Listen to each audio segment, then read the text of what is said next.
they've got on JR show this week, so yeah, it should be better if we do next week anyway. all right, good.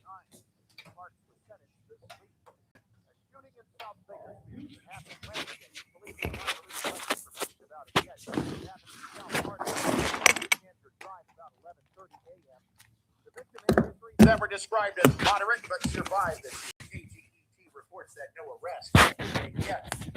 67-year-old Thomas Faulkner will soon know freedom again after being in prison for many years on assault and attempted murder convictions. Faulkner was serving time in Kern County for an assault that happened in Los Angeles County when he tried to kill a fellow inmate by sneaking up behind him and strangling him with a sheet. The man survived, but Faulkner was sentenced to 25 years to life. The state parole board granted his release this week, having determined that he was no longer a threat. I'm Chris Davis in the KERN Newsroom. News every half hour and when it breaks on FM 96.1 and AM 1180 KERN. The army where you shoot a mile away, you got to get a post like this. You blow that brains all over your nice side leg suit.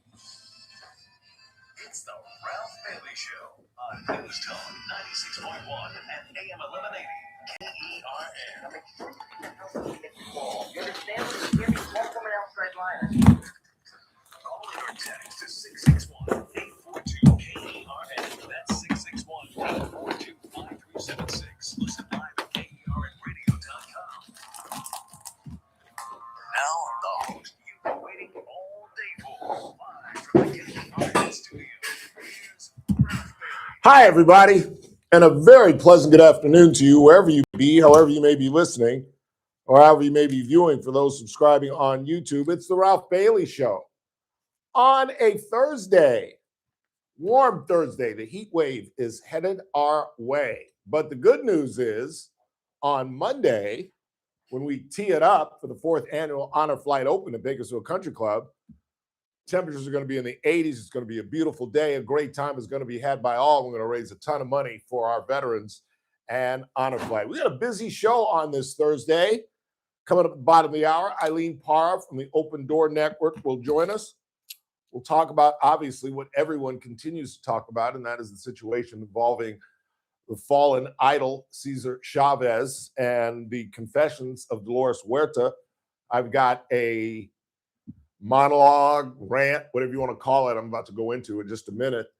It's a Thursday, so Mike Termseed will be here at 4 o'clock, Daniel Petrie at 4:30, and the BC, never mind, a little inside joke. Talk about the Save America Act. That debate went on today. It doesn't look like it's going to pass, but there's possibility of a Reconciliation Act. I'll explain what that is and how close we are. Max Crosby talks about his horrible situation in Baltimore. Although, did you hear him crying about not being flown out private? I mean, they're flying him out. I know influencers need the service. Don't tuck your pants in. I have to. I've got to hide my microphone. Somebody's telling me not to tuck my pants in for my viewers. I don't care. But yeah, dude, they flew him first class. Right. And I guess the other thing that pissed him off is that they flew him into D.C. It's kind of the opposite of Honor Flight. We fly into Baltimore and drive into D.C. They flew him. Oh, we fly out of Baltimore.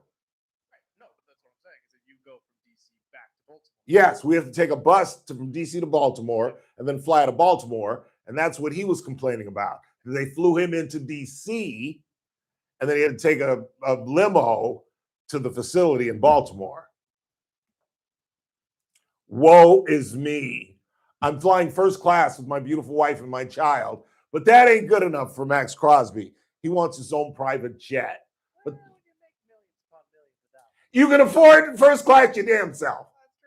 When you're worth $100 million, you can afford what? $3,000 to fly your, yes. You can pay for the petrol. Good Google it, Moogly. We'll get into that at some point.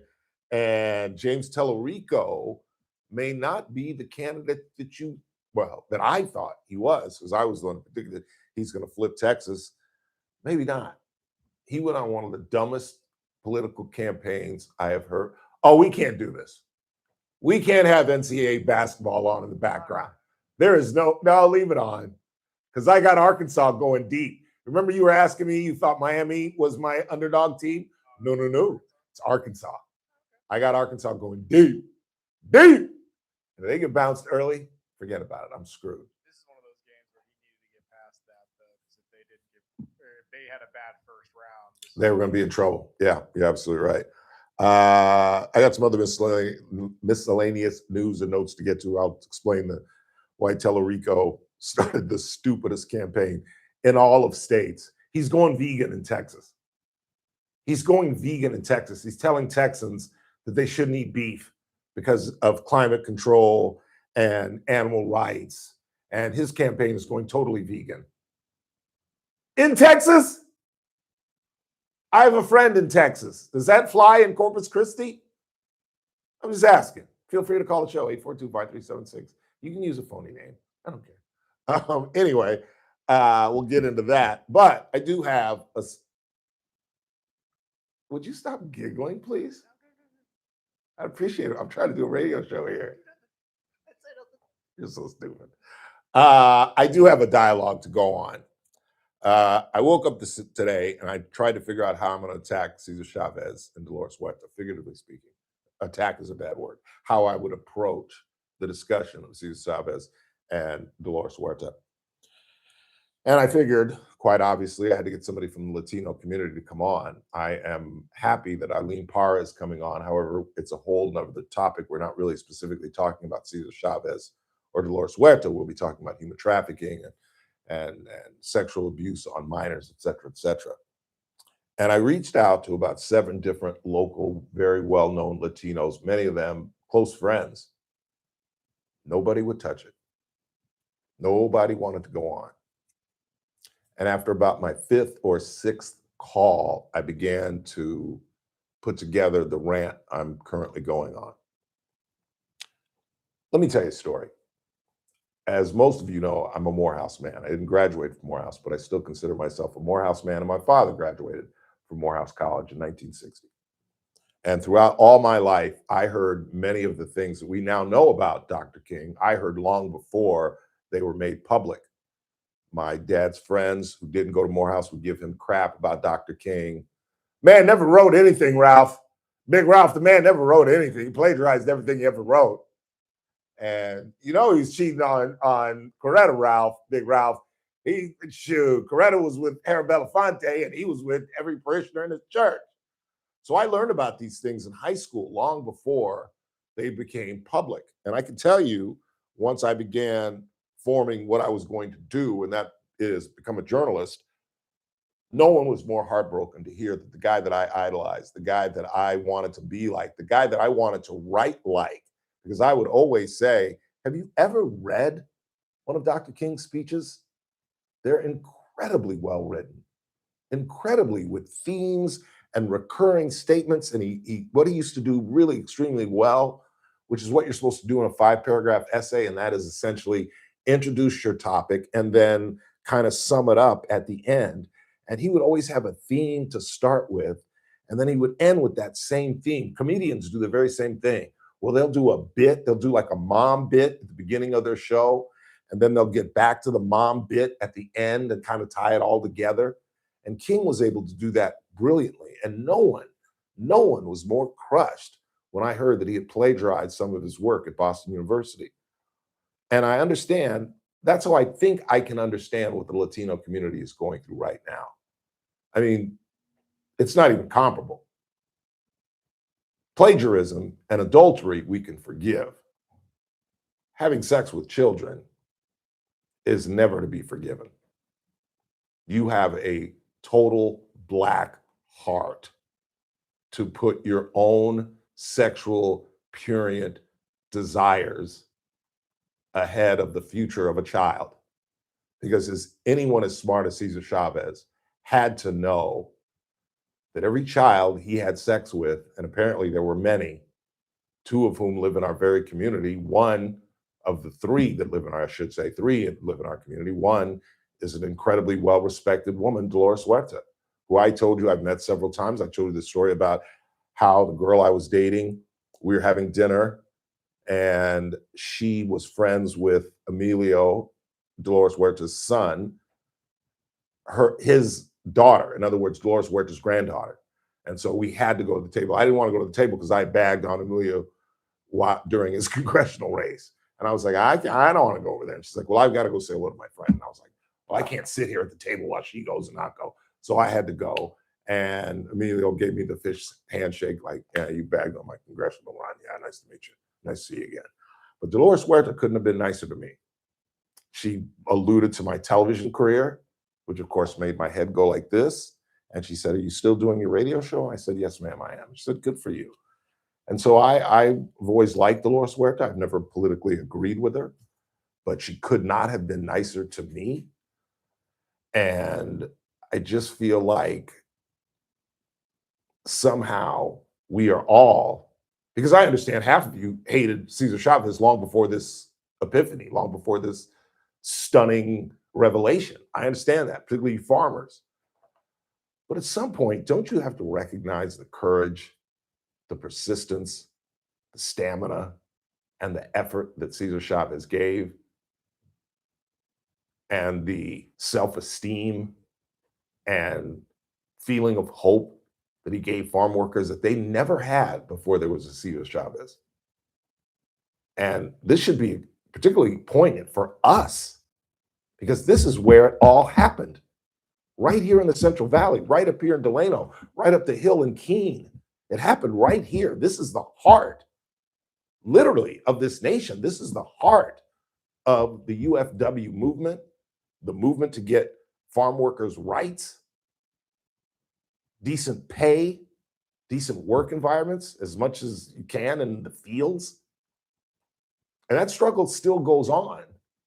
And I was just disappointed that no one within the Latino community, and I get it, don't get me wrong, this is a radioactive discussion, and Cesar Chavez is a radioactive fallen idol. And everybody and they mama is running from it. Cities are scrambling to take down street signs. Karen Bass, smartly, the mayor of Los Angeles, came on and said that, the Cesar Chavez Day is at the end of the month. It's the 31st of this month. And so she was smart to go on air today and proclaim it Farm Workers Day. So everybody all across this country, I think there are some 81 different streets, the majority of them being here in the state of California, others being in Texas. I think there are a number in Florida. But every municipality, every governmental body is busting their hump to take down street signs.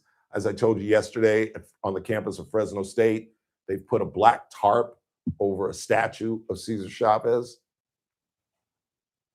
I'm not trying to defend Mr. Chavez by any means, but life is complicated. People are complicated. And there's no question, make this clear, he was a black-hearted individual, a total black-hearted individual. But there's good and evil in all of us. It's just a matter of how far you take that evil and how far you take that good. And I think it's irresponsible and unfair not to recognize what Cesar Chavez did, what he accomplished. That is in no way watering down the unbelievable experiences of the three women that we know of. The two women who were brave enough to identify themselves with the New York Times, and the braveness of Dolores Huerta to come out and tell the story that not only was she raped by this man, but that she had 2 children by this man. I think it's also fair, though, to ask obvious questions.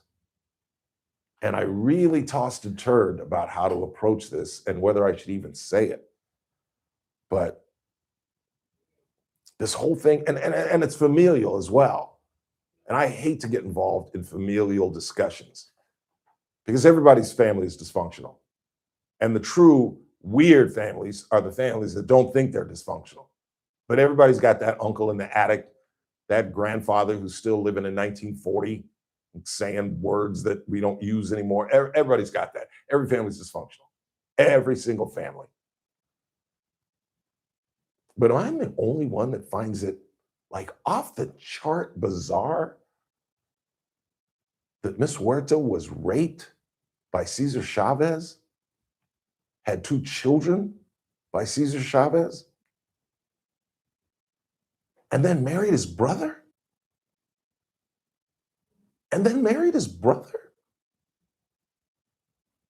I'm assuming Cesar was at the wedding.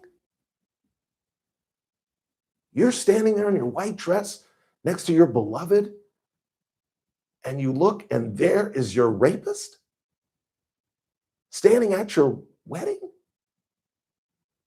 because it's his brother, and now your rapist is your brother-in-law. I'm just asking. That just seems. And I thought about getting into what she did with the children, giving them to another family and not telling them who their biological mother is, but I'm not going to get into all of that. I'll let y'all chew that up. It's a bizarre story, but we'll go ahead and take our first break of the day. We'll come back at the bottom of the hour. We'll look at it from a human trafficking viewpoint with our good friend Illene Parra from the Open Door Network. It is a Thursday, so Mr. Termacete will be here at 4 o'clock. My golfing partner, by the way, in the Open Door Network, along with ABC 23 General Manager James Galindo and one of his sales executives, Eric Mendoza. They outbid you all. We were trying to give away that twosome. Carlos, I was trying to get you in there because you played with Mike last year and the other guy that played.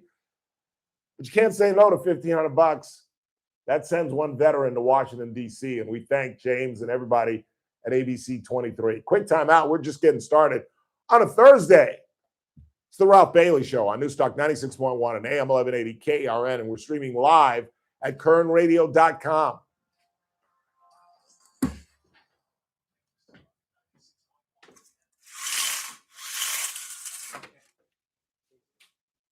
You got one?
Dude, your bracket. Which side is it?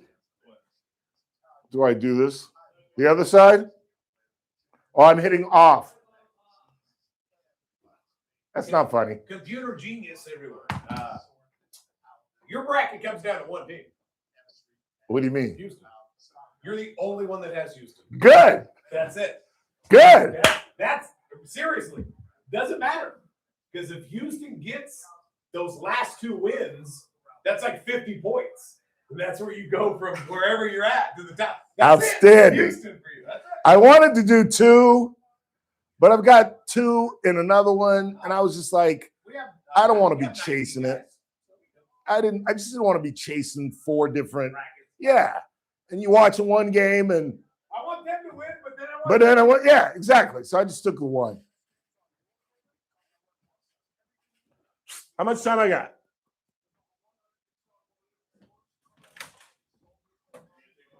No, I just need to get some water.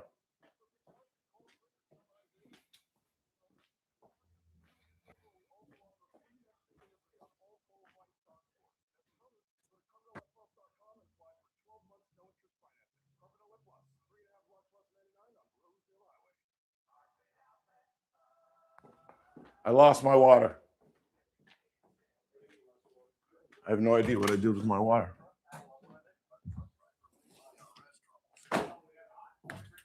Huh? No, I must have left it in Randy's.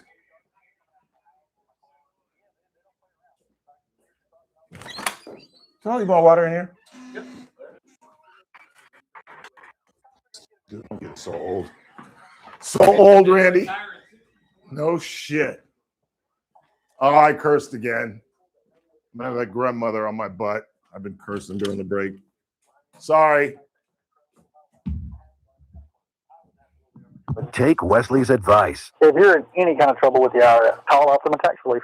Don't trust anybody else. Call Optima for a free consultation. Call 800-783-8055. That's 800-783-8055. 800-783-8055.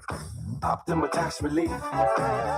Some restrictions apply. For complete details, please visit OptimaTaxRelief.com. The Armstrong and Getty Show, weekdays noon to 2 on News Talk 96.1 and AM 1180 KERN. Now, back to the Ralph Bailey Show. I can hear you through the wire. You didn't look at the rundown, did you? I put spots where you could put in the drops. Oh, I totally forgot about that. I did see that. My bad. And here was the Fred Sanford My drop, fault. which I think is a funny one. I totally forgot Yeah. about the Sanford play. I've got Fred. I've got Walter Cronkite. I could probably throw it in after Petrie. I don't care when you drop it. I've got the Iranian woman. We're just Oh, trying you to, wanted that one too? Okay. yeah. I didn't know if you What were I'm talking. trying to do is just make the show sound different. You guys got to remember, and Chris, you got to realize, when I started this show, this show, you were in high school. So think about how long that's been and how long I've been listening to the same music, how long we've been going with the same format. We do, I just want the show to sound different because we're adding these drops, and I want Chris to get more engaged and just drop whatever he wants. Like whenever I talk about THC, I think you should drop Afro Man, and just songs that relate to what we're talking about. Just do what you want, basically. And I'm just trying to make the show, not that it's getting tired, not that it's getting stale, but it's always good to update and, put a new shine on it, so to speak. I don't know. Maybe I'm crazy. 842-5376, 842-KERN. James Tellerico, the man who beat Jasmine Crockett for the Democratic Senate seat down in Texas, is certainly crazy. He is, I thought, had a remote chance of flipping Texas, which is extremely hard to do, as we've talked about. Texas hasn't elected a Democratic senator since 1988. Lloyd Benson, who was on Michael Dukakis's ticket in 1988. As you know, I covered the national convention down in Atlanta, the Democratic National Convention, where Jesse Jackson had a number of delegates and had a say in the nomination, because if Jackson had walked out, Michael Dukakis doesn't get to the threshold needed to get the nomination. So that was kind of some drama. Although in the end, people knew that Jackson was going to come around. He wasn't going to be responsible for destroying the Democratic nominee. But there was a chance. John Cornyn is the incumbent. He's been there 6 terms, 24 years. He barely defeated Ken Paxton, the Attorney General of Texas. I think it was 49-46. Neither one of them, 46-43.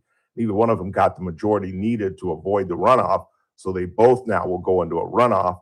As we've talked about, Ken Paxton is damaged goods. Cheated on his wife, who's also a state senator, was impeached as the Attorney General, was acquitted, but was nevertheless impeached, had fraud charges leveled against him, against the DA of, I guess that's Dallas County down in Texas, was acquitted as well. But Tellerico is a minister. So on one hand, you got a minister going up against a man who's accused of cheating on his wife, who is a very visible state senator who's willing to talk about how, in fact, he cheated on his wife. So in other words, Republicans are praying that John Cornyn can win, that Trump will come in and put his finger on the scale and get him over the top. They don't want philandering fraud going up against a minister. Well, now Tellerico is talking about going vegan in Texas. He's saying that it's important that Texans not eat meat. Like, maybe you can say that in Hawaii where they love spam. Maybe you can get away with it here in California, Northern California, Maine, maybe, New Hampshire. But Texas?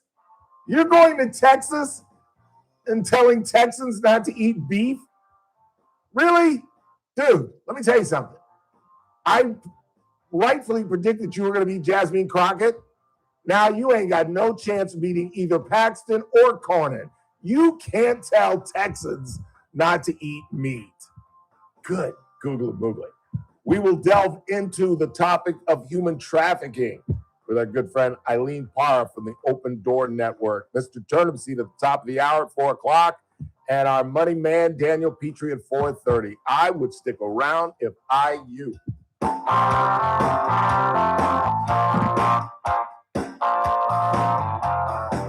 News Talk 96.1 and AM 1180 KERN. If I could be with you all my life. With SRN News, I'm Keith Peters in Washington. Mark Wayne Mullen has moved a step closer to becoming President Trump's next Homeland Security Secretary. Senate committee on Thursday narrowly advanced the nomination of the Republican senator from Oklahoma. The 8-7 vote came after a contentious hearing Wednesday and sent the cabinet nomination to the full Senate, which could act to confirm Mullen next week. The wait times at airport security checkpoints have become a guessing game during the shutdown of a single U.S. government department. Absences among the Transportation Security Administration officers are a major factor in determining whether or not lines move quickly. The roughly 50,000 federal workers who screen passengers and bags have been working without pay, while lawmakers fail to agree on funding the Department of Homeland Security. More details at srnnews.com.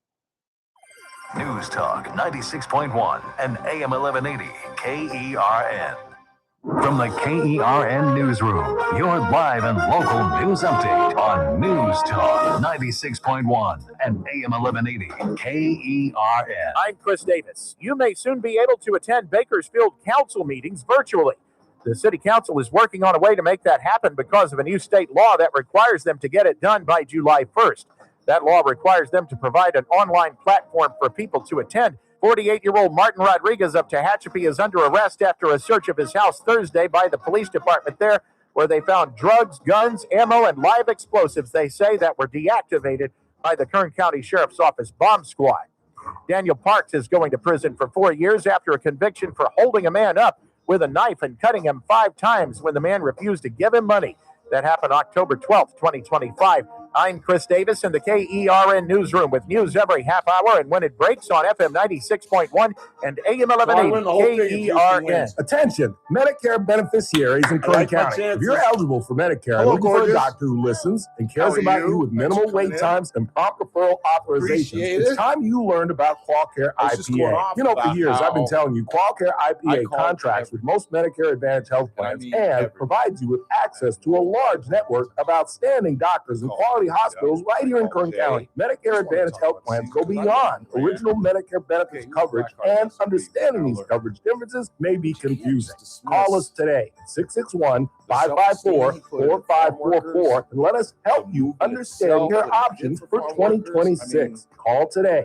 661-554-4544. That's 661-554-4544. 4544. Get the information you need and the coverage you deserve. For accommodations of persons with special needs and meetings, call 661-554-4544. 4544 TTY 711. Start your day right. First Look with Scott Cox, 6 to 9 a.m. On the Friday edition of the First Look program, local attorney Matthew Clark from Jancone Clark will be joining us to talk about some anti-drunk driving initiative stuff. We have got the latest on the Cesar Chavez implosion, latest in state-of-the-art news, traffic, and God help us, weather. It's all happening 6 to 9 a.m. right here in News Talk 96.1, streaming live on the internet at kernradio.com. First Look with Scott Cox, 6 to 9 a.m. News Talk 96.1 and AM 1180 KERN. The Clay Travis and Buck Sexton Show, live 9 to noon. Now back to the Ralph Bailey Show on News Talk 96.1 and AM 1180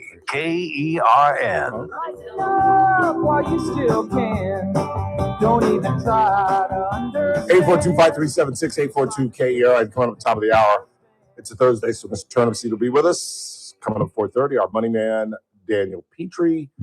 And we'll get into the SAVE Act. There was a vote today. However, it's not going to get the 60 needed. And DHS is still unfunded. So if you're thinking about flying, you literally have to get there like 3-4 hours in advance. Literally. If you're going to a large airport, it's ridiculous. And neither side is budging. Even though ICE is funded until 2029, the Democrats are holding off on that. And the Republicans won't adhere to some of the changes they want. We'll get into that just a little bit. But as you can see, for those who have subscribed to YouTube, Illene Parra from the Open Door Network has been kind enough to join us on kind of an infamous week that we're going through. And I think all of us, Latinos and everyone else, are absolutely stunned by what we've learned this week. And obviously have to focus on human trafficking, which I think has gained momentum in terms of awareness in the last 10, 15, 20 years. I don't think there's any question about that. Yeah. What are your thoughts? What did you go through when you heard this incredible news? One, if we're speaking emotionally wise, it was heartbreaking. And when I read the first, the first post that I took the time to read was what Dolores Huerta posted on her Facebook, and I had shared it. And just reading, what she went through and having to feel like she had to hold that secret to protect the people she was, fighting for that movement for. Yeah, she had a bigger responsibility on her, because normally with these victims, and correct me when I'm wrong, they're defending the family. In fact, I dated a girl who told me she was molested and that she went to her mother, because that's the first thing I asked her. Did you go to your mom? Did you go to your parents? And she said, yes. And my mother recognized it. And she just said, baby, it's a horrible thing. But if you talk, it'll be a much more horrible thing, because our whole family will be split and destroyed. Yeah. And so you have a responsibility to try to keep our family together. Dolores had a responsibility of trying to keep a movement together, because that would have absolutely destroyed the farm workers movement. Yeah. And just reading that, I mean, I did case management for a number of years, and I provided services. I've had a number of one-on-ones with victims of sexual assault, and hearing what she endured took me back to stories that very similar in this situation. Those, because sexual assault can happen to anybody, and it's the vulnerable populations. It's perpetrators know who to target and know exactly what to do to get what they want. Grooming, and that power and control, using these tactics to keep that power and control over that victim. The manipulation, the making them feel special, or sending threats, like people of power or who hold that authority. You don't know what they're capable of doing, or you see how idolized people are in the community, or it's easy to feel like no, that couldn't happen to somebody. And that's what we at Open Door, like as advocates and myself, we try to explain, is that just because someone is showing good intentions and it's like this image, doesn't always mean that they're the perfect person and they could do no harm. We don't know people for who they are. And thankfully for this work, those who've been in this work for a long time, we recognize those signs in individuals, and but not everybody has that. So just hearing all that, it's been a little emotional, even just talking about it, because it just sucks to hear that there are victims out there and people had to face this and deal with this, and they felt like they didn't have a choice. Yeah. I don't know how they go through their day-to-day lives with this thing built inside of them. Yeah. I mean, to think that at 96 years of age, she's had this secret in her as long as I've been alive, and I'm an old man. I mean, I can't imagine. And then to go through this process of telling her story in the fourth quarter of her life, again, I can't imagine. Yeah, and she shares that what made her come forward and tell her story, and to speak up about it was because of her hearing how many other victims were involved, and even children. And to her, that was where she broke her silence. And those who are survivors of sexual assault, and maybe they've never disclosed anything, they've never told anybody, or victims that are currently dealing with it now, through a moment of like pain and hurt, and a lot of us are, sad over the situation. There's a powerful point to it where it's impactful, and people are seeing in the community, like, how does this happen to a leader? How does this happen to someone we idolize? Like, we would have never thought this would happen to her. And this just comes to show that it can happen to anybody. It doesn't matter your wealth. It doesn't matter your gender, your race. It's unfortunate, and these things do happen. Yeah. And so, yeah, And I think it also highlights, as I just mentioned, I know someone who I still in contact with this person who lived through this as a child. And it illustrates how many people out there are suffering with secrets that they'll take to their grave, because they're not going to blow up their family, because that's one of the issues. That's one of the tactics of grooming. You'll destroy our family. They'll hate your uncle forever. They'll never speak again, that they use to silence people. Yeah, and doing the case management work, I heard a number of reasons why victims didn't come forward, or if they told their family. And it could be for cultural reasons. People, some cultures are very strong with their family beliefs, and there's a lot of protection that goes on. I've heard stories where, survivors didn't even realize that was something bad until they became an adult. Right. Or when they hit their teens and something just didn't feel right. I had a client, she shares that, like, my story was this, and poverty took a play in it, and her parents did what they had to do. There's incidents where mom is aware that it's going on and disassociates herself from it, and Right. that is not everyone will understand or give grace to that, because it's such a hard and heavy topic. But that is a trauma response that mom is experiencing too with her children. And to be in the home with someone like a male figure who holds that authority over the family, which outlet do you have? And so it is the fear of breaking up your family, or being judged by others. So there's just various of reasons why victims and survivors don't come forward at the beginning, or they don't know how. We talked about familial trafficking. That was a huge eye opener of how common that is in families. And, we didn't know that once upon a time ago. Yeah. And now you have your advocates, your survivor advocates in the community, giving that education to tell families, or maybe even kids that are experiencing it, that this is not normal. And when you don't feel safe, you need to speak up and talk to someone who's safe. Yeah. And I think there's been no bigger advocate for that than Odessa Perkins, Yeah. who was recognized as Woman of the Year by Channel 17, who has openly talked about being trafficked by her mother. By her mother, the one person you think you can run to when you are being trafficked or someone's trying to harm you. She was being trafficked from within her home.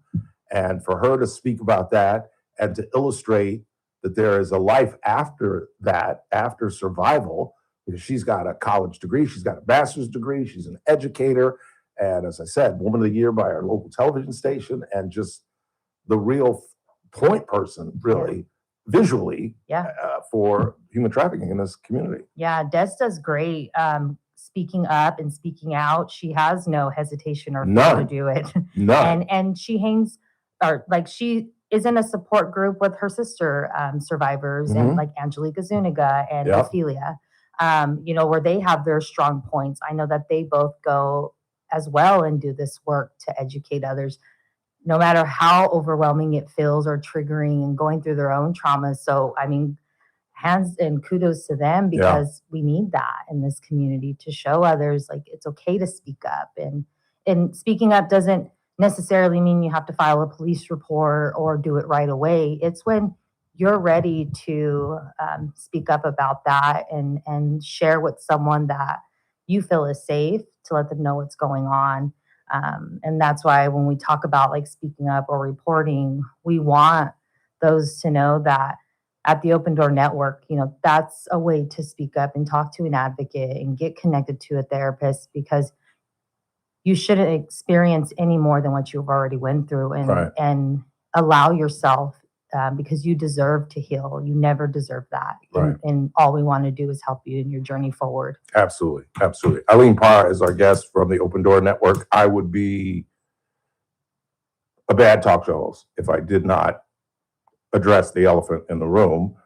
How's the Open Door Network doing these days? And in particular, your boss. We're doing good. We have our new walk-in location. So we're at 1921 19th Street. We still provide all of our same resources. So if anyone needs anything in the community, we're still collaborating with others. We're still sending referrals.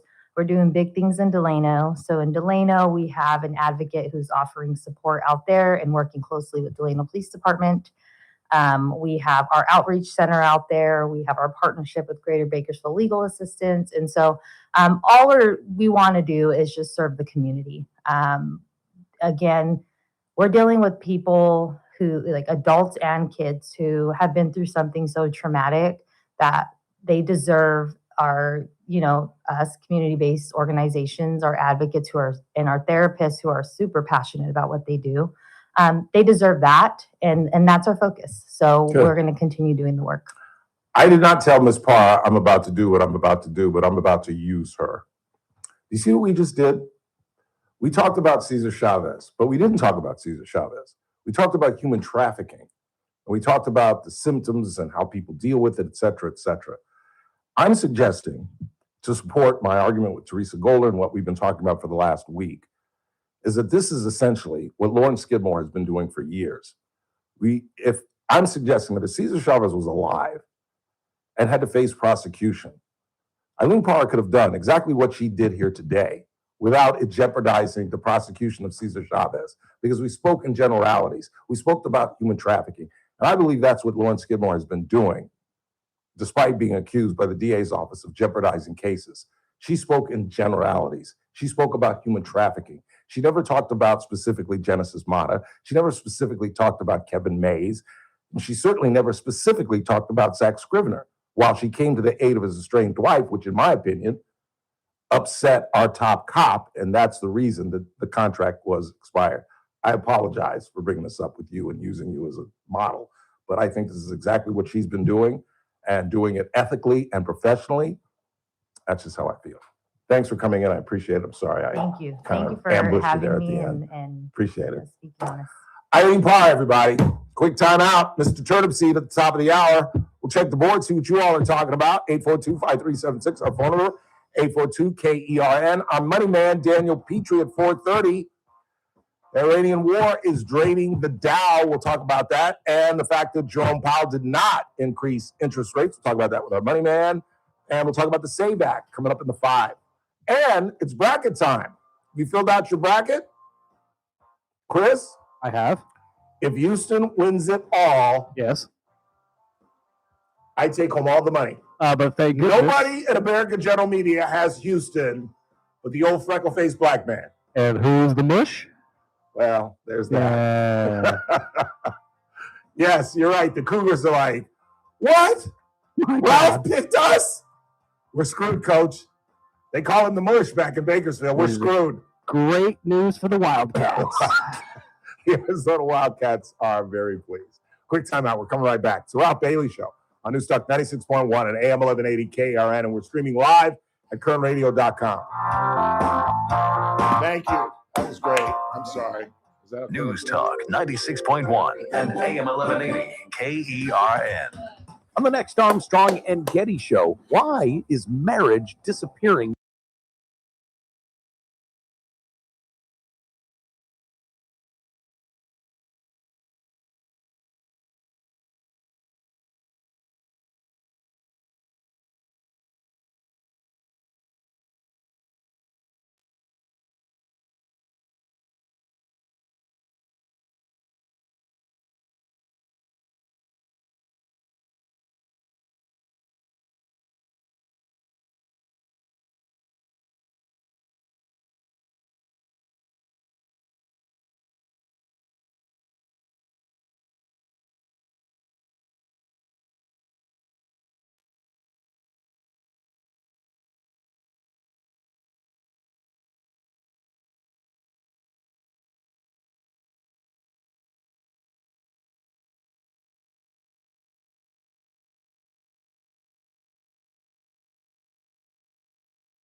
y'all ought to be ashamed, drinking like a stool of fish. My Bible says, be not drunk with wine. What does it say about scotch?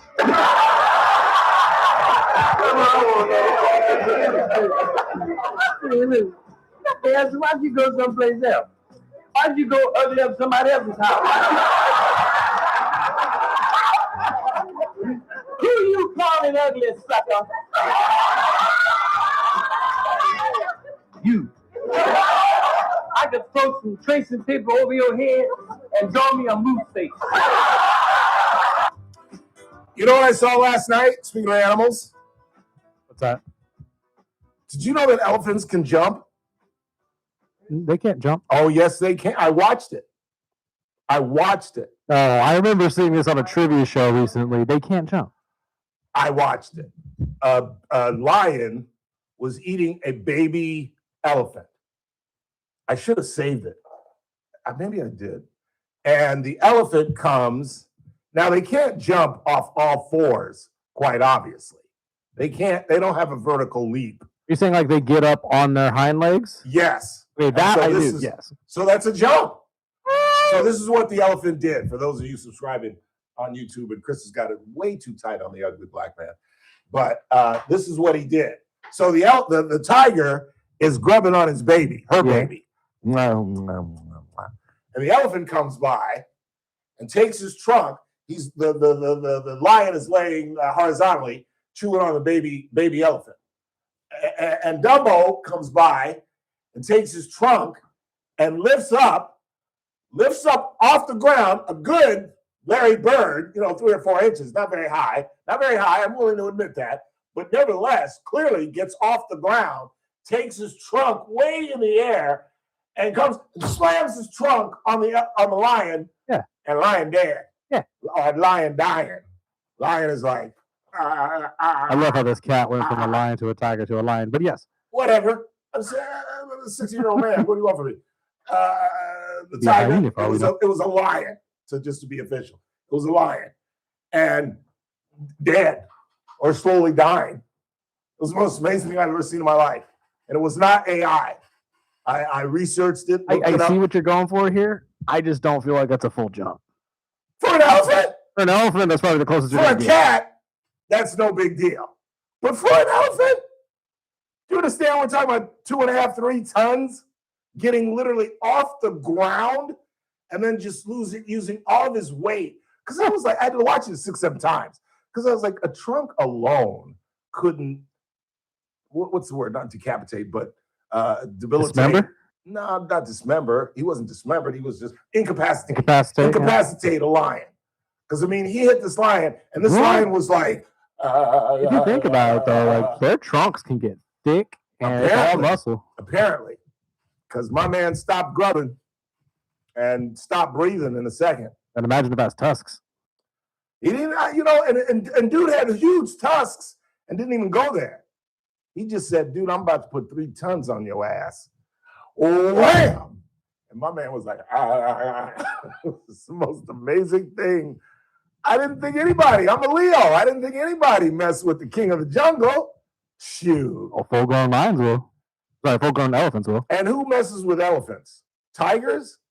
Hyenas. It's more of a pack kind of a thing. Somebody messes with elephants. Yes. That's something like hyenas will take them out if they're weaker or if it's the babies. Hyenas, I think lions can too. Hyenas couldn't take down an adult elephant. Well, again, it depends on how strong it is at the time, but they usually wait until the very end. Hey Siri, what predators do elephants have? Let's get to the bottom of this. While adult elephants have few natural enemies, young, sick, and orphaned elephants remain vulnerable to predators like lions, hyenas, and crocodiles. Ooh, crocs. That's a good one too. Crocs. Crocs for babies for sure. Yeah. Oh yeah. Sipping water, minding their own business. Yep. Mama's over there minding her own business, and all of a sudden, here comes Wally Gator. Wally? Oh Jesus! You're gonna make me feel old again. Wally Gator. Just ask Mr. Turnipseed if he knows who Wally Gator is. Nope, he's shaking his head. What? Well, because he was a nerdy kid in Earlymont. He didn't watch cartoons. Everybody knows Wally Gator. Don't y'all know Wally Gator? Oh, well, okay. Oh, no, I know exactly what this is. Yeah, Thank you. Gotcha. Thank you. Okay, no, I for some reason can never remember his name. But Wally. that's exactly who you're talking about. Wally Gator. Yeah. Had the cool hat. Yeah. I love. What do they call the collar? But with everything. He was clean. He was sharp as a tack. I used to tell my white friends, Wally Gator's a brother. Only a brother Gator would have a cool ass hat like that. Come on now. Of course, Top Cat. I loved Wally Gator, Top Cat. I like the cartoon animals that wear clothes for some reason. Mr. Turnipseed made a good point. He's a Disney guy, so he's watching the Disney Club. Yeah, I don't see. I'm not a Disney guy. I don't like Disneyland. I'm not J.R. Flores. Dodger Stadium You're is my. missing out, man. No. Dodger Stadium. Sparky says the same thing. He's not a Disney guy. No, never have been. I've been twice my entire life. Once because we had family come in and we had to do that kind of thing. I was just talking about that with somebody last night. And then senior night, my senior year, which I hated. Really? I hated it. That was one of my favorite high school memories was grad night at Disney. Really? Oh, yeah. That was fun. They must have changed it. But, we had, whole DJs and dance areas and stuff. It was a lot of fun. Yeah, I hated it. My high school experience at my final high school was not great. Told you I barely got out of high school. Yeah, true. Barely got out of high school. Would not do my senior thesis. I'm going to Morehouse College. I'm going to Atlanta. I'm not doing no senior thesis. This is Bailey. Ralph will not graduate unless he puts forward his senior thesis. So I did my senior thesis. Quick time out. The aforementioned Mike Turnipseed joins us live in studio, bottom of the hour. Our money man, Daniel Petrie, coming up in 5. We've got some more miscellaneous news and notes to get to. We'll probably talk more about the Cesar Chavez, Dolores Huerta situation, talk about the Save America Act, which had a debate and vote today in the Senate, and DHS still isn't funded. So if you're flying, good luck. Quick time out. More TRBS. Don't go anywhere.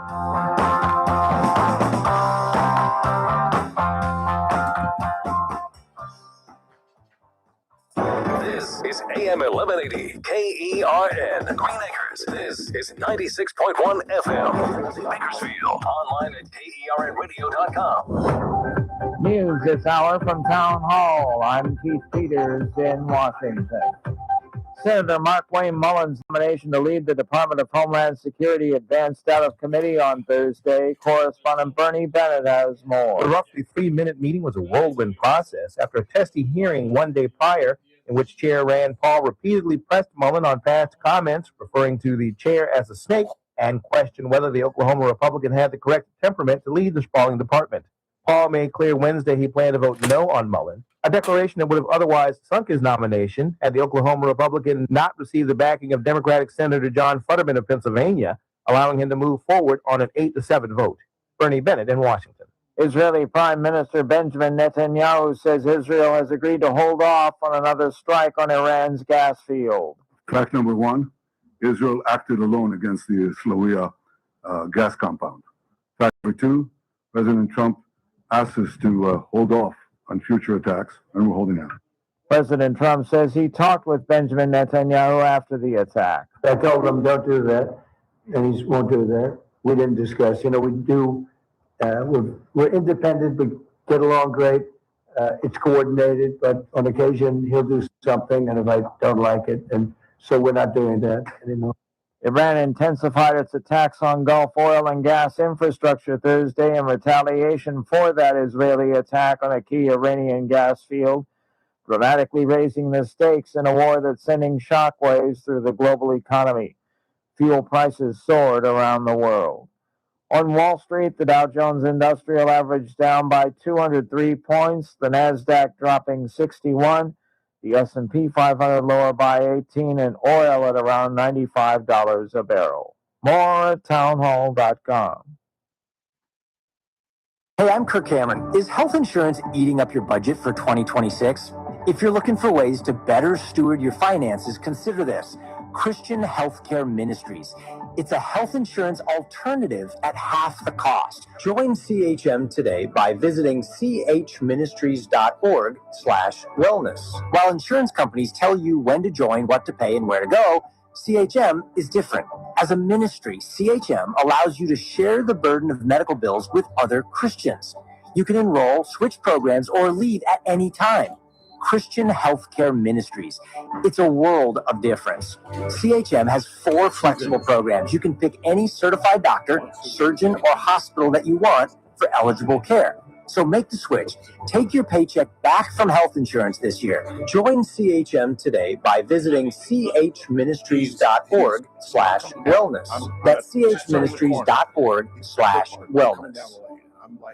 From the KERN Newsroom, your live and local news update on News Talk 96.1 and AM 1180 KERN. A shotgun, drugs, and explosives found during the search of a house in Kern County. I'm Chris Davis. That was all found Saturday during the search of that house that led to 48-year-old Martin Rodriguez of Tehachapi being arrested, says the police department there. They say they were able to find guns, including a shotgun and the ammo, drugs that they say Rodriguez was selling, and the explosives. The Kern County Sheriff's Office bomb squad was called in and determined that the explosives were dangerous, but were able to safely deactivate them. Rodriguez now faces a long list of charges. A man who used a knife to rob another man who was essentially a sitting duck is going to prison for 4 years. Daniel Parks got in the backseat of a car that was broken down on the side of the road back on October 12, 2025, and held the driver up. He demanded money, and when the driver refused, Parks pulled a knife and cut him 5 times. Parks was sentenced this week. A shooting in South Bakersfield that happened Wednesday, and police have not released much information about it yet. It happened in the South part of the city on South Sandra Drive about 11:30 a.m. The victim had injuries that were described as moderate but survived the shooting. KGET reports that no arrest has been made yet. 67-year-old Thomas Faulkner will soon know freedom again after being in prison for many years on assault and attempted murder convictions. Faulkner was serving time in Kern County for an assault that happened in Los Angeles County when he tried to kill a fellow inmate by sneaking up behind him and strangling him with a sheet. The man survived, but Faulkner was sentenced to 25 years to life. The state parole board granted his release this week, having determined that he was no longer a threat. I'm Chris Davis in the KERN Newsroom with news every half hour and when it breaks on FM 96.1 and AM 1180 KERN. What do you think this is, the Army where you shoot them a mile away? You got to get up close like this little thing. You throw their brains all over your nice Ivy League suit. It's the Ralph Bailey Show on News Talk 96.1 and AM 1180 KERN. Now make sure you leave the house when you make the call. You understand me? You hear me? Call from an outside line. I mean it. Call in or text to 661-842-KERN. That's 661-842-5376. Listen live at KERNradio.com. Now, the host you've been waiting all day for. Live from the KERN studio, here's Ralph Bailey. They won't know the routes that are closed. It'll give them a route. The route is closed. Hour 2 of the broadcast on this Thursday. It's the Ralph Bailey Show on News Talk 96.1 and AM 1180 KERN. We're streaming live at KERNradio.com. Our money man, Daniel Petrie, at the bottom of the hour. We'll talk about the SAVE Act. In the 5, we'll rehash our top story, obviously, the plight of the Farm Workers Union and how folks are running away from the fallen idol. And we'll talk a little sports. The NCAA tournament, March Madness, is underway. I know John Hatton is on his way to Sin City. Wish I was in his trunk. Great time to be in Vegas, man. Beginning of March Madness, great time to be in a sports book. We'll talk about that. I win our pool here at American General Media if Houston wins it all. I'm the only human being in this building smart enough to recognize the Cougars' dominance. But as Mr. Burdick wants to punch in right now, I am the mush. I am the mush. And if it gets back to the Cougars, they're not going to be happy. Well, you know I was going to go. What? Cougars are going to get far, probably about to the Elite Eight. Yeah. Final Four, and then lose at the buzzer. Exactly. Yeah, absolutely right. Absolutely right. The whole company will be like, thank you, Jesus, Ralph doesn't win. I don't care who won. As long as Bailey doesn't win, we have to hear about it on the radio. In the meantime, it's a Monday. I mean, it's a Thursday. And I'm glad his microphone wasn't on, but I'm sure he's going to repeat his retort. Mr. Turnipseed, my biggest fan. Listen to this. What were you saying? Money gambling. Yes. Just do the opposite of Ralph. Well, I've often talked about opening a podcast. What do we call it, Chris? Don't do what I do, or don't do what I whatever. do. What did we have? No, we had a nice title. I know. We had a nice title. What it was now. Don't listen to what I say. Something like don't that. Don't do what I do. Yeah. Do as I say, not as I do. Or do as I do, not as I say. Or something like that. Yeah. Do as not as I say. I've mushed more people. Serena Williams is still looking for me because I ruined her career. I smushed 3 of her finals easy. The classic one was the one in Australia where she was up 5-1 and she lost the set. That has to be the Bailey influence. How does Serena Williams lose up 5-1? That's almost impossible. She doesn't. She doesn't. Except Rob Bailey bet on her. The mush. You know, she's talking about coming out of retirement. I saw it. She's 40 what? 5? I don't know. Her sister's 45, 46, and she's still playing. That's what instigated it. Where's my phone? Hey, Siri. 44. How old is she? 44. 44. I know some women that are 44 that are incredibly young for their age. That's just my own personal bias. Okay, Ralph, let's stop before you go any farther. You know me so well, Mr. Turnipseed. So what do you want to talk about? Have we been talking like this?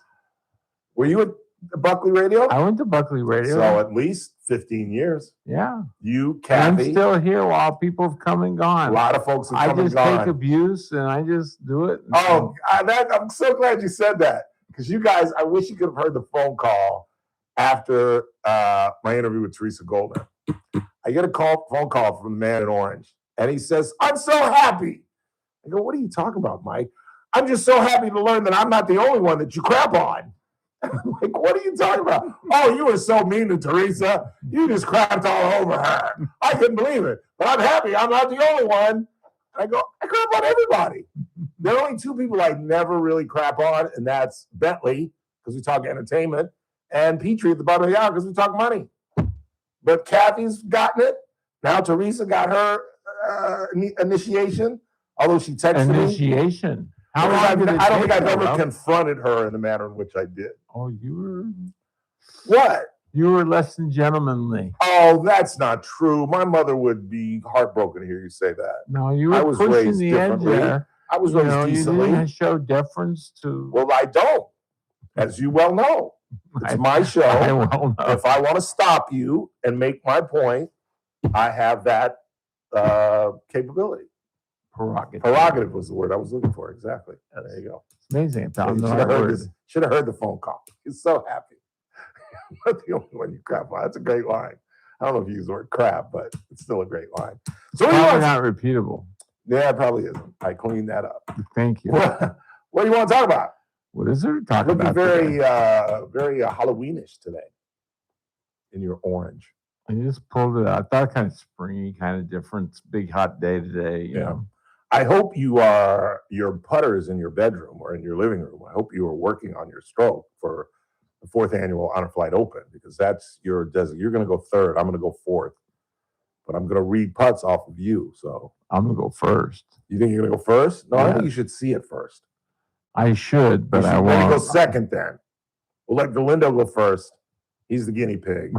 Then you read off of him. You mean when the curves and goes to a 90-degree turn and goes the other direction? Well, the things we have to remember that I'm going to tell our team, I'm playing with Mr. Turnipseed, James Galindo, and a man named Eric Mendoza. Everything breaks, and I learned this from Zucchini, who knows that course just as well as Paul Guerra or Bhavik Patel and all the guys that play out there. Everything breaks to the city. Everything breaks to the city. If you use that fundamental approach, yes, you can pretty much read some of the greens. But some of the greens confound Bhavik Patel and Neil Batista and Jared Kaneshita, the guys that play out there 4 or 5 days a week. 4 or 5 days. Yeah. You think they would know every square? You would inch? think, but they've been on every position, every angle, every this.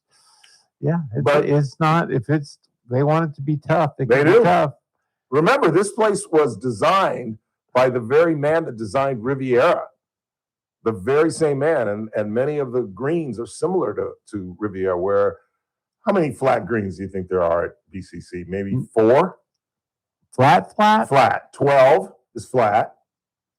12 with the creek, that's flat. What else is flat? The par 5 is fairly flat. 15, that's fairly flat. Although I've run it off the green. No, I've run it off the green. No, not 15. You're right. There's a little shelf off the back. That's where I rolled it off of. But that's fairly flat. That's about it. I can't think of anything else.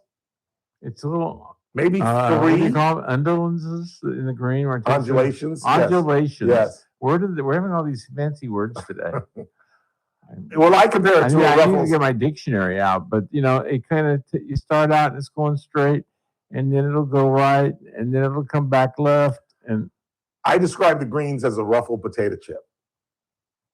Could be. They're kind of they've got that edge, and they turn, and then you just can't. But everything, if we just go with that basic theme, everything breaks toward the city, we'll be okay. Because by the way, we're 4 under. I forgot to tell you that too.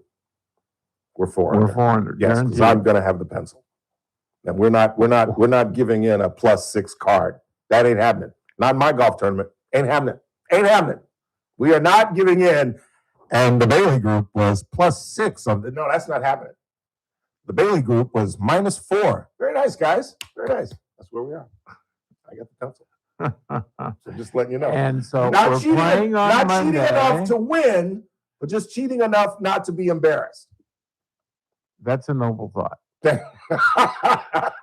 But I'm still open for confessions on Tuesday morning. I might have to go to confession, actually. I'm a good Catholic boy. Yes. Well, I'm a Catholic boy. Well, I'm a Catholic. But anyway. Anything else on your mind today? No. Do you want to delve into the ongoing obvious story that everybody in the nation is talking about? It's weird to see a story. We've seen this before, stories that emanate out of Bakersfield that resonate all over the country. Kevin McCarthy, certainly. But this, I mean, the BBC was talking about this story. Well, it's like the New York Times broke it. I mean, that was the big year-long probe. A year-long probe. The guy's been dead, what, 95? So you're talking 31 years? 31 years, yeah. Did I It tell you? must have been a slow news day when they had, I think you're right about Trump, so they had to figure out something else. Right? No, Michael, come on. You know journalism. I know. You know journalism. You know how it happened? One of the reporters was having a cocktail with somebody. And somebody said, I've heard this rumor. Really? Who told you that rumor? So-and-so. They call so-and-so. What do you know? Well, I was told by so-and-so. Well, let me get so-and-so's number. And you follow, and then they finally got a hold of actual victims.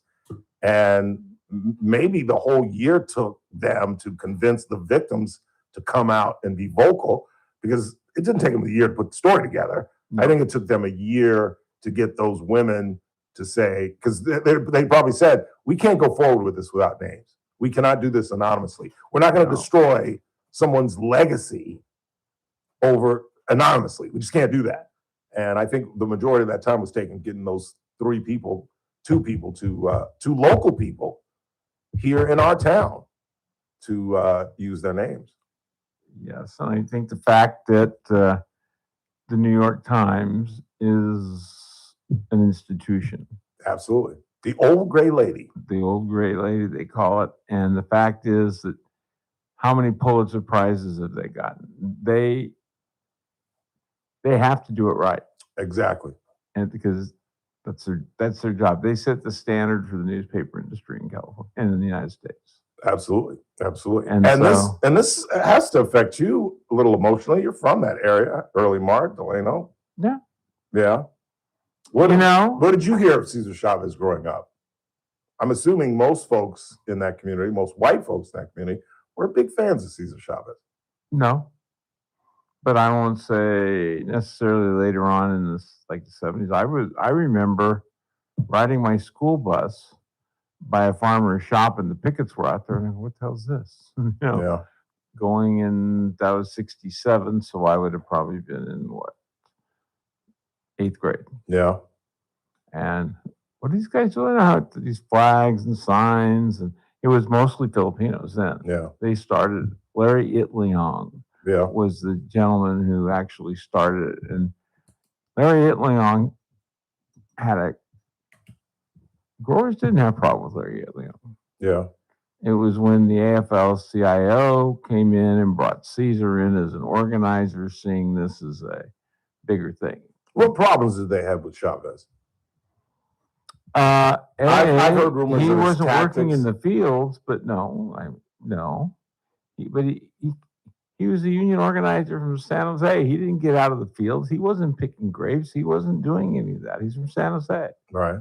So he comes in to organize, and basically they were looking for because the Filipino population is small and the Hispanic population is much larger, and it's more national. Yeah. It's made a national issue.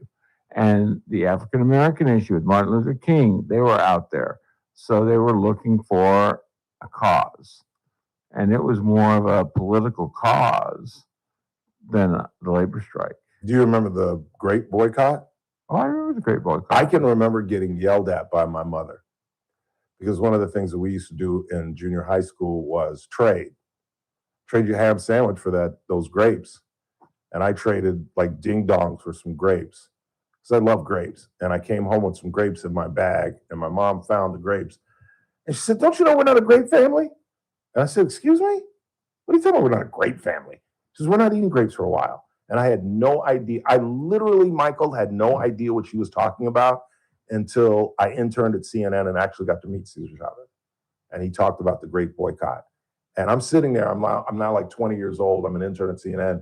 And he's being interviewed, and he's talking about the Great Boycott of the 70s.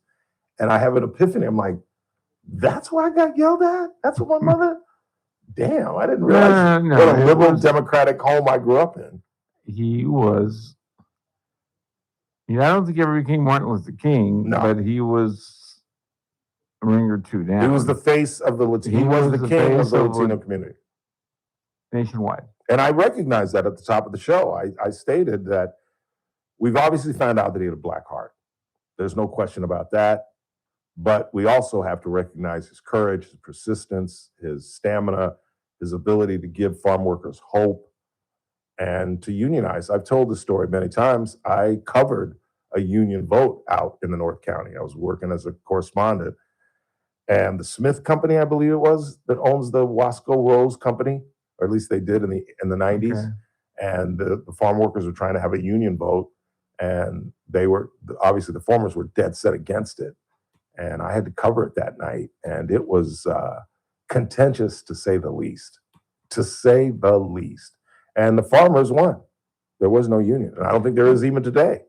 Well, and it's again like Martin Luther King, there's parallels here. Oh, absolutely. Martin Luther King was traveling all the time. And he was on the road all the time. Sleeping with his parishioners. Well, I didn't say he was sleeping with various women. They were mostly parishioners. Because that's the way powerful men roll. You got to have somebody, it's got to be somebody close. You can't go to clubs, you can't go to bars, you can't have affairs with your neighbor. It's got to be somebody close. So, but Caesar and Dolores were traveling the country together. I mean, I remember as I got older, probably closer in the 80s and early 80s, that everybody said, well, that's his girlfriend, while his wife was at home raising their 4 kids. Yeah. They were traveling the country, doing the boycott, doing this. So it was kind of an open rumor that they were an item. Yeah. I'll leave you with this because we're running out of time. Teresa Goldner is 100% in the corner of Cynthia Zimmer, and it's calling noticed. Oh, that's right. I forgot to listen. And the contract, she said, was justified to be terminated. What are your thoughts? The question that I was told when I asked the question, the contract ended on December 31st. And it had to be canceled. It could easily be canceled. She had every right to cancel it, but not after December 31st. It was good for another year. And that's why they brought it, the important thing brought up. She said she had a postmarked envelope 27th of February, post dated to 11/25, November 25th. Right. And they never received original copy. There was nothing. So that's kind of the issue, is the fact that it's more of a contract law thing than anything else. Yeah. So you think that the Open Network has a legal response? She's a legitimate legal response. From what I understood, there really wasn't money involved. She was providing services because that's what they do. Right. She raises money to help abused women and children. And there was an opportunity because they set up the victim center. Family justice Where is a better place for them to be on the ground than when women and their children come in after being victimized. Right. So they had office space. That's the way it was explained to me. I mean, there wasn't that they were giving her a big contract, $1 million a year or something. It was just, so she's pulled her team out, and they're in another location downtown. Yeah. And so she's moving on doing her thing. So I don't think she necessarily wants to spend the rest of her life in court worrying about this. Right. Final. Was this personal or was it justified on the part of the DA's office? I think if anything, it was petty. Yep. Could have ended the contract without besmirching her, Lauren Skidmore, and saying that she was unprofessional and unethical.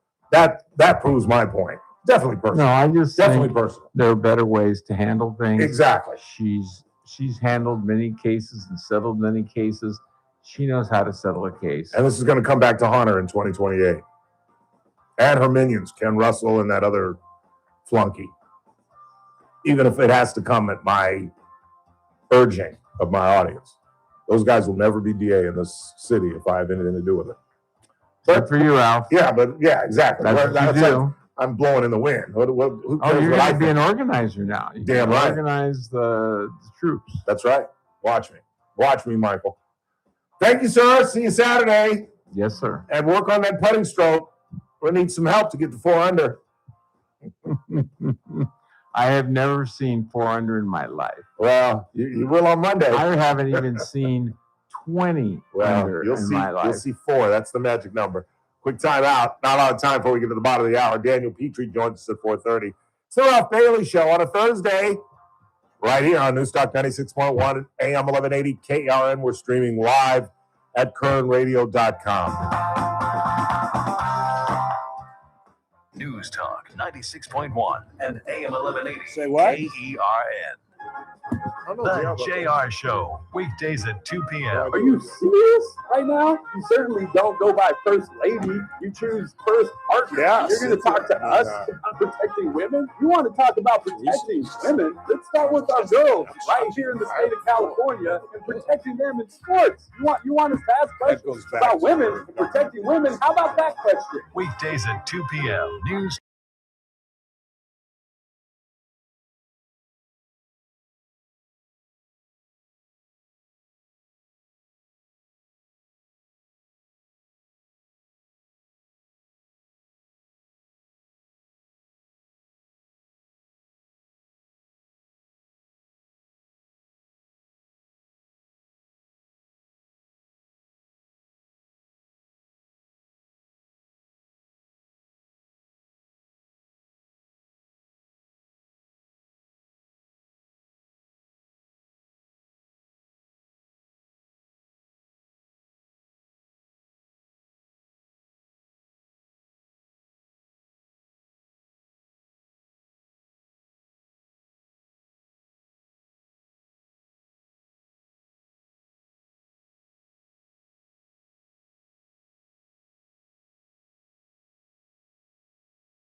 Reading slightly used as directed. Keep out of reach of children. I'm JR Flores. Catch my show, The JR Show, weekdays at 2 p.m. Now, back to the Ralph Bailey Show on News Talk 96.1 and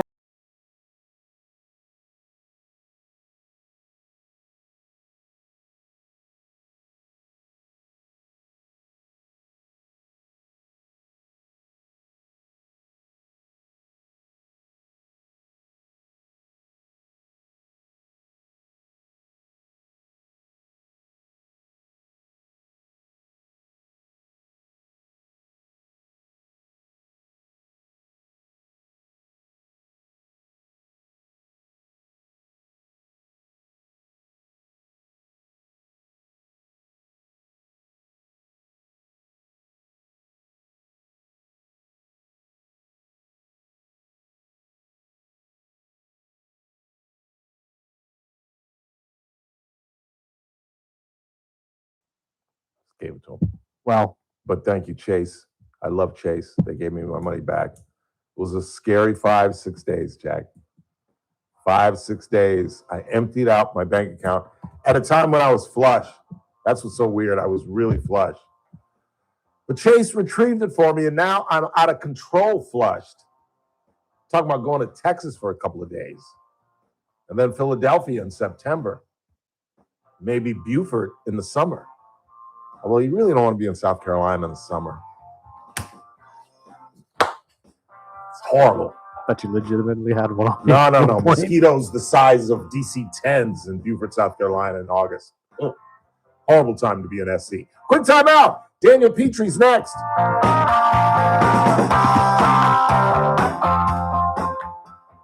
News Talk 96.1 and AM 1180 KERN. With SRN News, I'm Keith Peters in Washington. Iran intensified its attacks on oil and gas facilities around the Gulf on Thursday in retaliation for an Israeli attack on a key Iranian gas field, dramatically raising the stakes in a war that's sending shockwaves through the global economy. President Trump warned that the U.S. would massively blow up the entirety of Iran's gas field if it continues attacking its neighbors. A day after a tiny desert community in Southern California reached 108 degrees, forecasters are warning that the record-breaking winter heat across the Southwest will continue into the weekend. You got him going North Shore, California on Wednesday tied a mark first set at Rio Grande City, Texas in 1954. I was just saying. The highest March temperature ever recorded in the U.S. More details available at srnnews.com. News Talk 96.1 and AM 1180 KERN. From the KERN Newsroom, your live and local news update on News Talk 96.1 and AM 1180 KERN. I'm Chris Davis. 48-year-old Martin Rodriguez of Tehachapi is under arrest after Tehachapi police say they discovered not only drugs and guns in his house during a search Saturday, but also live explosives that the Kern County Sheriff's Office bomb squad determined were dangerous, but were able to deactivate. A person was injured in a shooting Wednesday morning about 11:30 on South Sandra Drive in South Bakersfield, say Bakersfield police. KGET reports that no arrest has been made in the shooting yet. 67-year-old Thomas Faulkner, convicted of attempted murder for trying to kill a fellow inmate in a Kern County prison by strangling him with a sheet back in 2012, has been granted parole by the state parole board. They determined that he's no longer a threat. I'm Chris Davis in the KERN newsroom with news every half hour and when it breaks on FM 96.1 and AM 1180 KERN. It's that man again for Sangera Subaru and a Subaru A Lot to Love event going on now through March 31st at Sangera Subaru. And of course, spring is the best time to get an incredible offer on that new Subaru you've been waiting for, like a 2026 Forester CVT. Lease one now for only $179 a month for 36 months and just $5,000 due at signing. And remember, every Subaru always comes standard with symmetrical all-wheel drive. And don't forget, this offer ends March 31st. So stop by and see my good friends Damon Culbertson, Hassan Levy, and all the guys during the Subaru A Lot to Love event. Pick out your new Subaru for spring and hit the open road. Sangera Subaru, paving the way for a better community at 5500 Gasoline Alley Drive in the Bakersfield Auto Mall, 24/7 at sangerasubaru.com. through March 31st, 2026. Lease a 2026 Forester CVT for $179 a month on a 36-month lease. $5,000 due at lease signing plus tax and license. Zero security deposit. 7,500 mile year limit. 15 cent per mile overage. MSRP $32,183. VIN number T3030467. Model code TFB-01. Start your day right. First Look with Scott Cox, 6 to 9 a.m. On the Friday edition of the First Look program, local attorney Matthew Clark from Jane Clark will be joining us to talk about some anti-drunk driving initiative stuff. We've got the latest on the Cesar Chavez implosion, latest in state-of-the-art news, traffic, and God help us, weather. It's all happening 6 to 9 a.m. right here in News Talk 96.1, streaming live on the internet at KernRadio.com. First Look with Scott Cox, 6 to 9 a.m. News Talk 96.1 and AM 1180. I got VSU. The Armstrong and Getty Show, weekdays noon to 2 on News Talk 96.1 and AM 1180. Why, you got St. Louis? KERN. Now, back to the Ralph Bailey Show.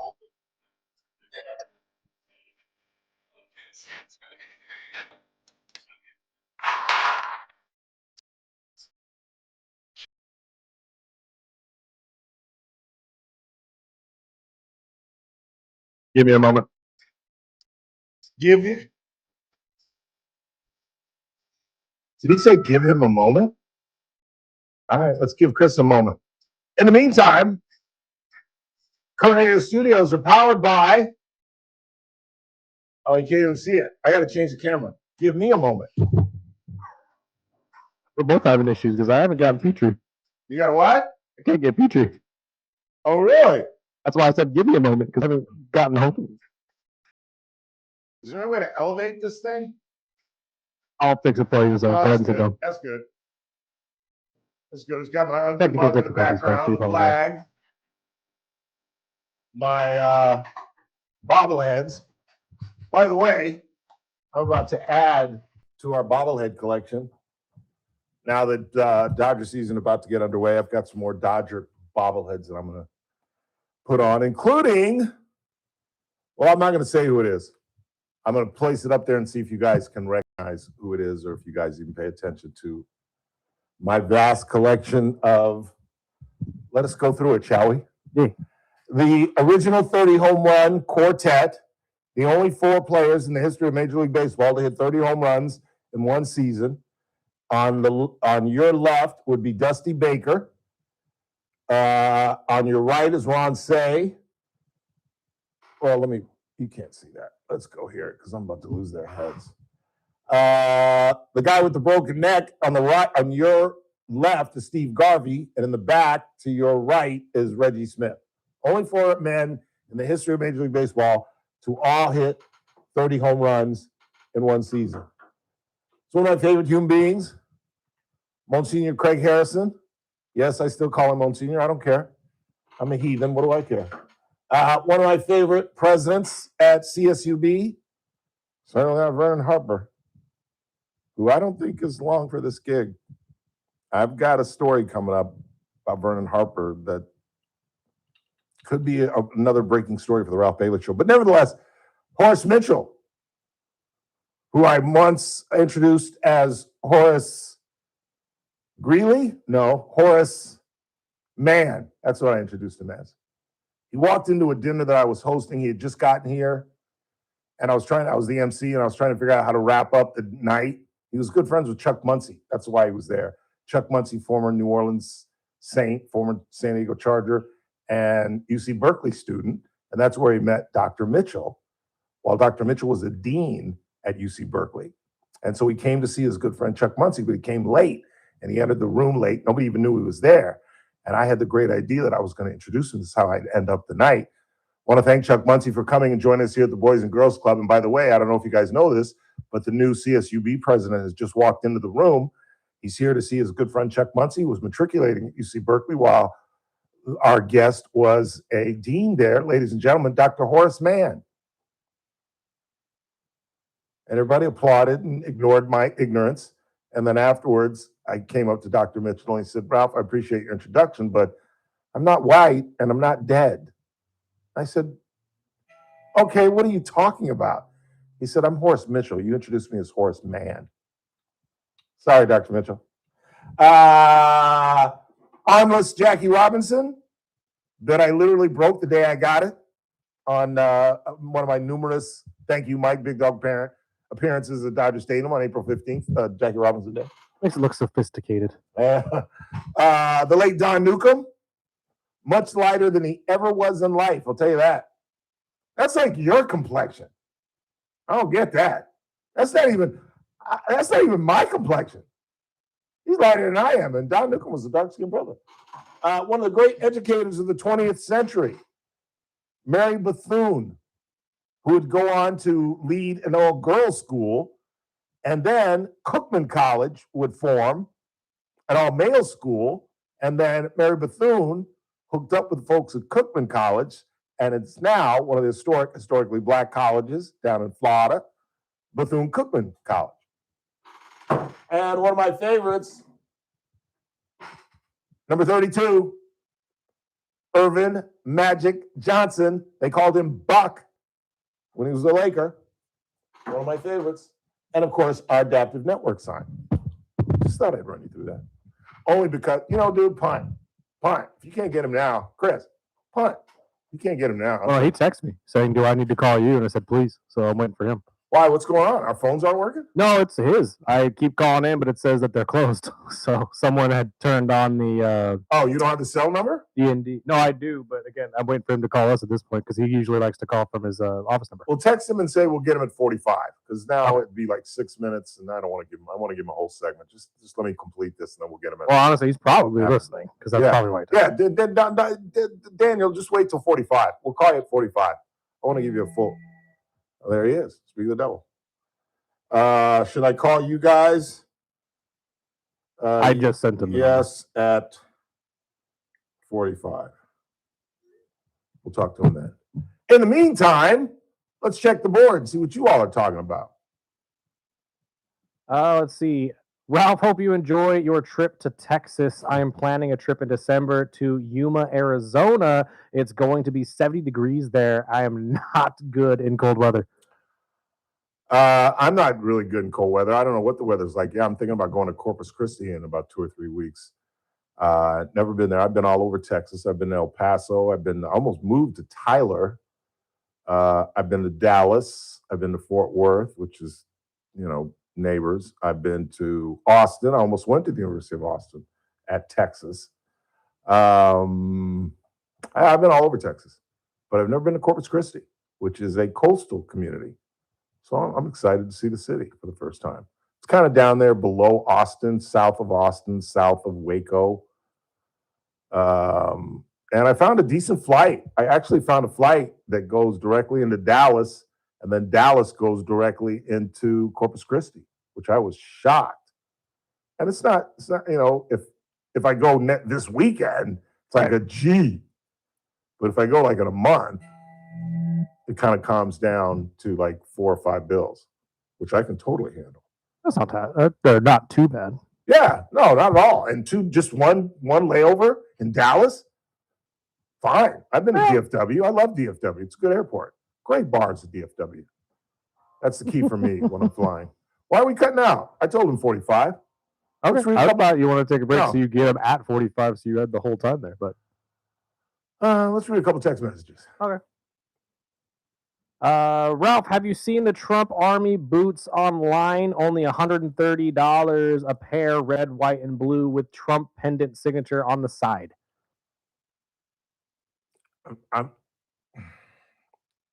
He's got to play this straight. The lying has to stop. The exaggerating has to stop. The mixed messages out of the White House and State Department and Pentagon has to stop. And he needs to stop profiteering. The thing that I saw that just made me want to vomit is that they're using dead soldiers to raise money. And maybe some of y'all were willing to give Mr. Trump a pass on wearing a ball cap to a dignified transfer. That's your business. I'm a little more traditional. I'm a little more old school. And as I talked about when I was criticizing the president for wearing a baseball cap to anything that deals with the death of a veteran, I asked those who criticize me, go ask a veteran. Go ask somebody from Honor Flight. whether the commander-in-chief, the leader of the free world, the policeman for democracy, should be wearing a baseball cap at a dignified transfer. Because I noticed he didn't wear one today. It's weird how that changed. That's one thing. But to profiteer, to raise campaign funds, using the pictures of coffins with flags draped over them, even the staunchest of MAGA supporters can't co-sign this. Or can you? Or can you? Let's go ahead and take a break. We come back. Our money man, Daniel Petrie, will join us. Jerome Powell says, no, no, no. No, no, no. No, no. I'll have Daniel explain.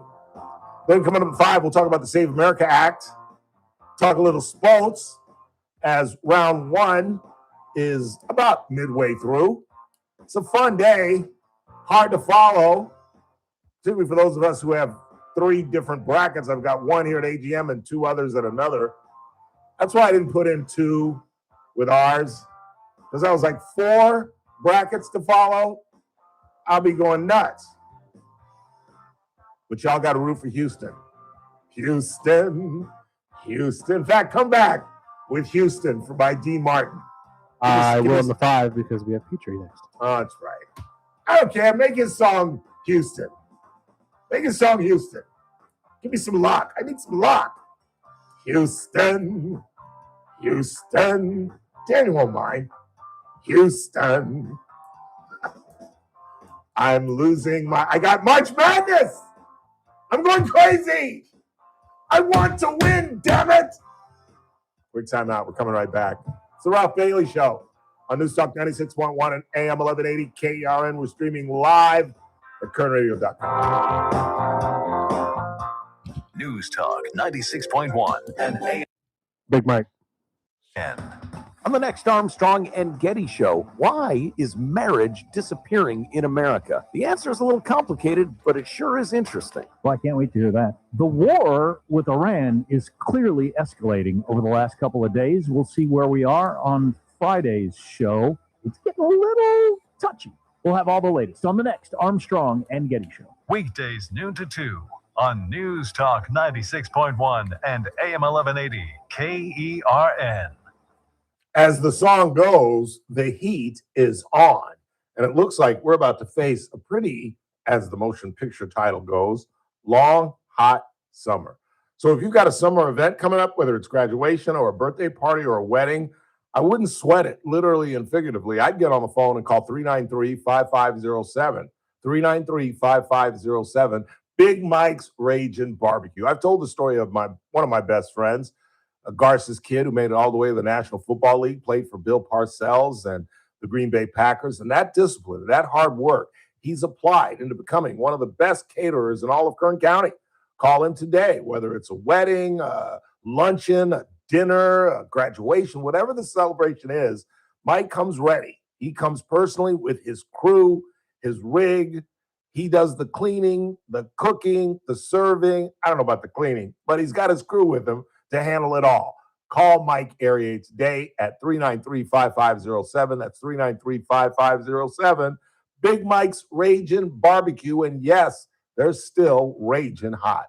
This is McGruff the Crime Dog, and I need you to help me take a bite out of crime. Counterfeit products are popping up everywhere. Fake sneakers, fake cosmetics, and even fake pills. Crooks are selling counterfeit versions of just about everything. Last year, billions of dollars worth of counterfeit products were sold in the U.S. Sure, it may seem like saving a few bucks on the things you want isn't a big deal, but counterfeits are usually made in unsafe conditions, potentially using hazardous and even lethal ingredients that could harm you and others. And the money you paid, it goes right into the hands of criminals and may support child labor, drugs, and even gangs.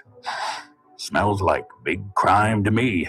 So if you still think buying fake products is harmless, think again. And remember, you don't know where the products came from. How could you know where the money goes? You're smart, buy smart.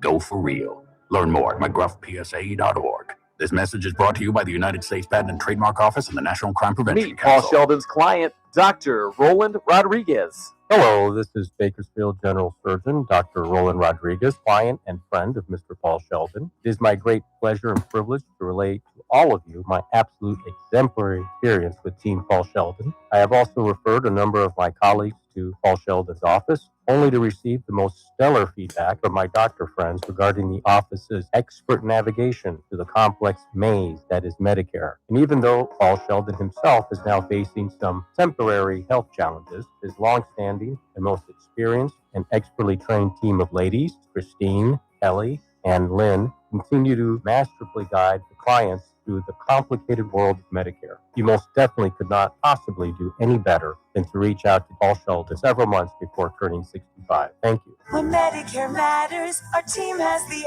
answers. Team Paul Sheldon. 398-2298. The Clay Travis and Buck Sexton Show, live 9 to noon. Now back to the Ralph Bailey Show on News Talk 96.1 and AM 1180 KERN. Coward. I guess we got another hour. It's a Thursday. Time to bring in our money man. Well, actually, it's late to bring in our money man, but for technical reasons, Daniel Petrie joins us at 4:48 in the afternoon. How are you, sir? I am well. I apologize for the technical difficulties. What was the issue? Was it your phone? Yeah, I assume it's our phones. We changed, I don't know what we did, changed companies or changed phone, whatever. And I think what happened was when it went to, because the hours close at 4:30, and instead of ringing through, it just is basically saying we're closed, leave a message, I think is what was going on. Oh, I see. I know you got that fixed. I see you got a new sign. A new sign? Don't you have a new sign out front? No, those, maybe you just recognized it. Yeah, I'm good for the crime. I've been oblivious. Yeah.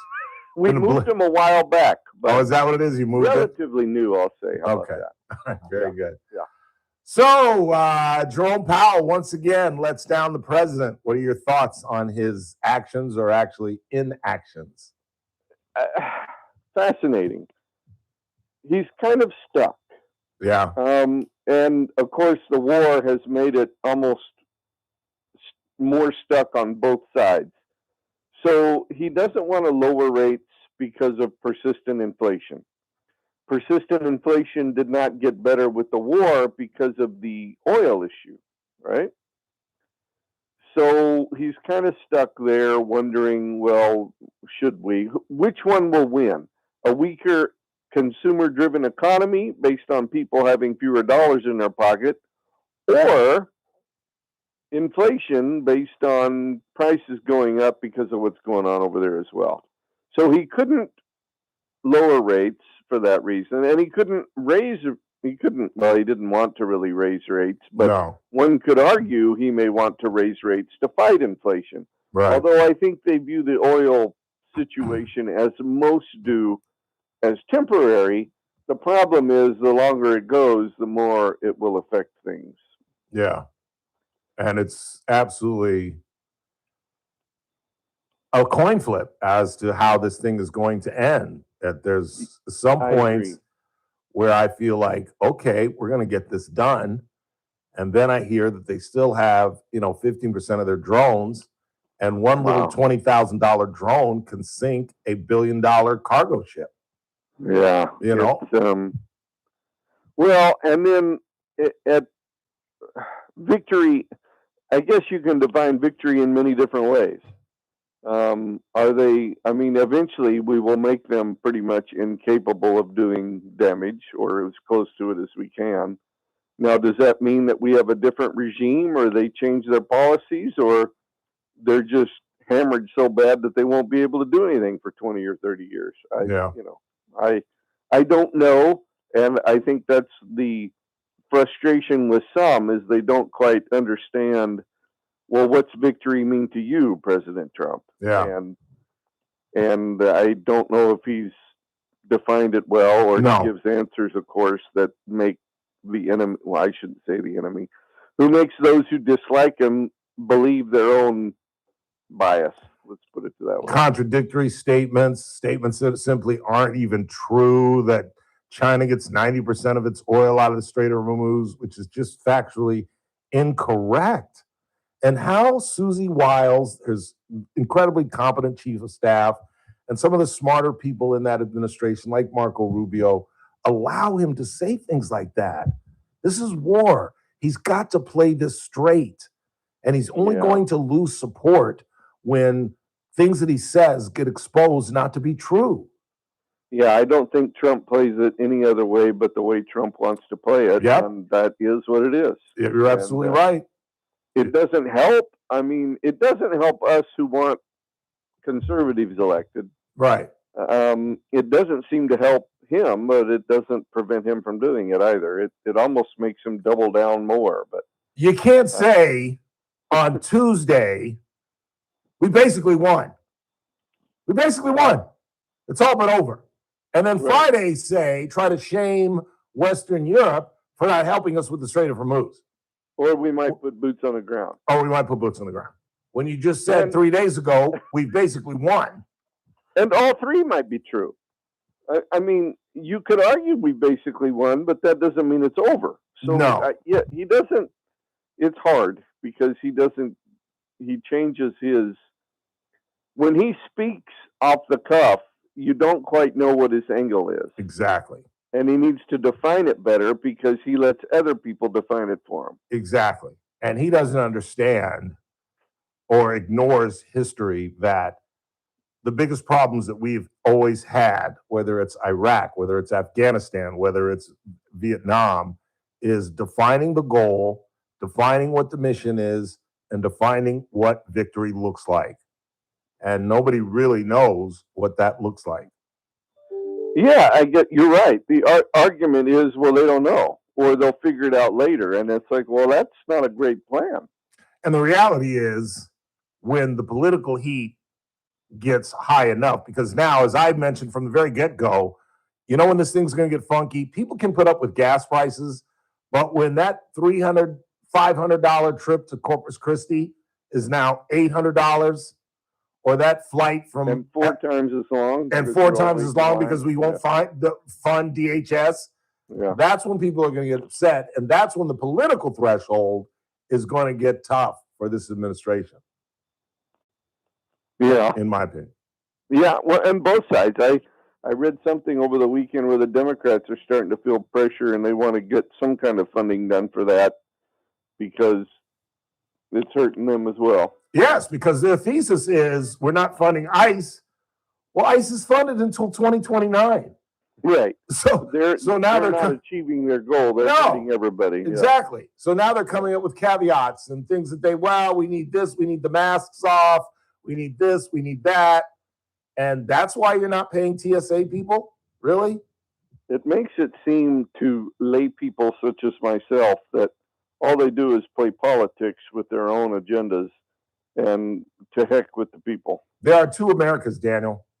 There's a Republican America and there's a Democratic America. Yeah, well, right. And that's always been the case. But in the past, at least when I was growing up in the 20th century, there were certain issues that we came together on. Right. And foreign policy was normally one of them. Or those days are gone. Even if we didn't initially, we shortly would because us against them. The conclusion was more important than the fight. Yes. Us against them. Yeah. And there's plenty of time for blame after the fact, how we got in, how it was waged, how we got out. But while we were involved, I thought the lesson that we learned about Vietnam is that you cannot say, I support the troops, I don't support the war. That's a great little nuanced justification, but I almost cursed. It's bull crap. It's bull crap. If you support the troops, you have to support the conflict. You can criticize it after the fact.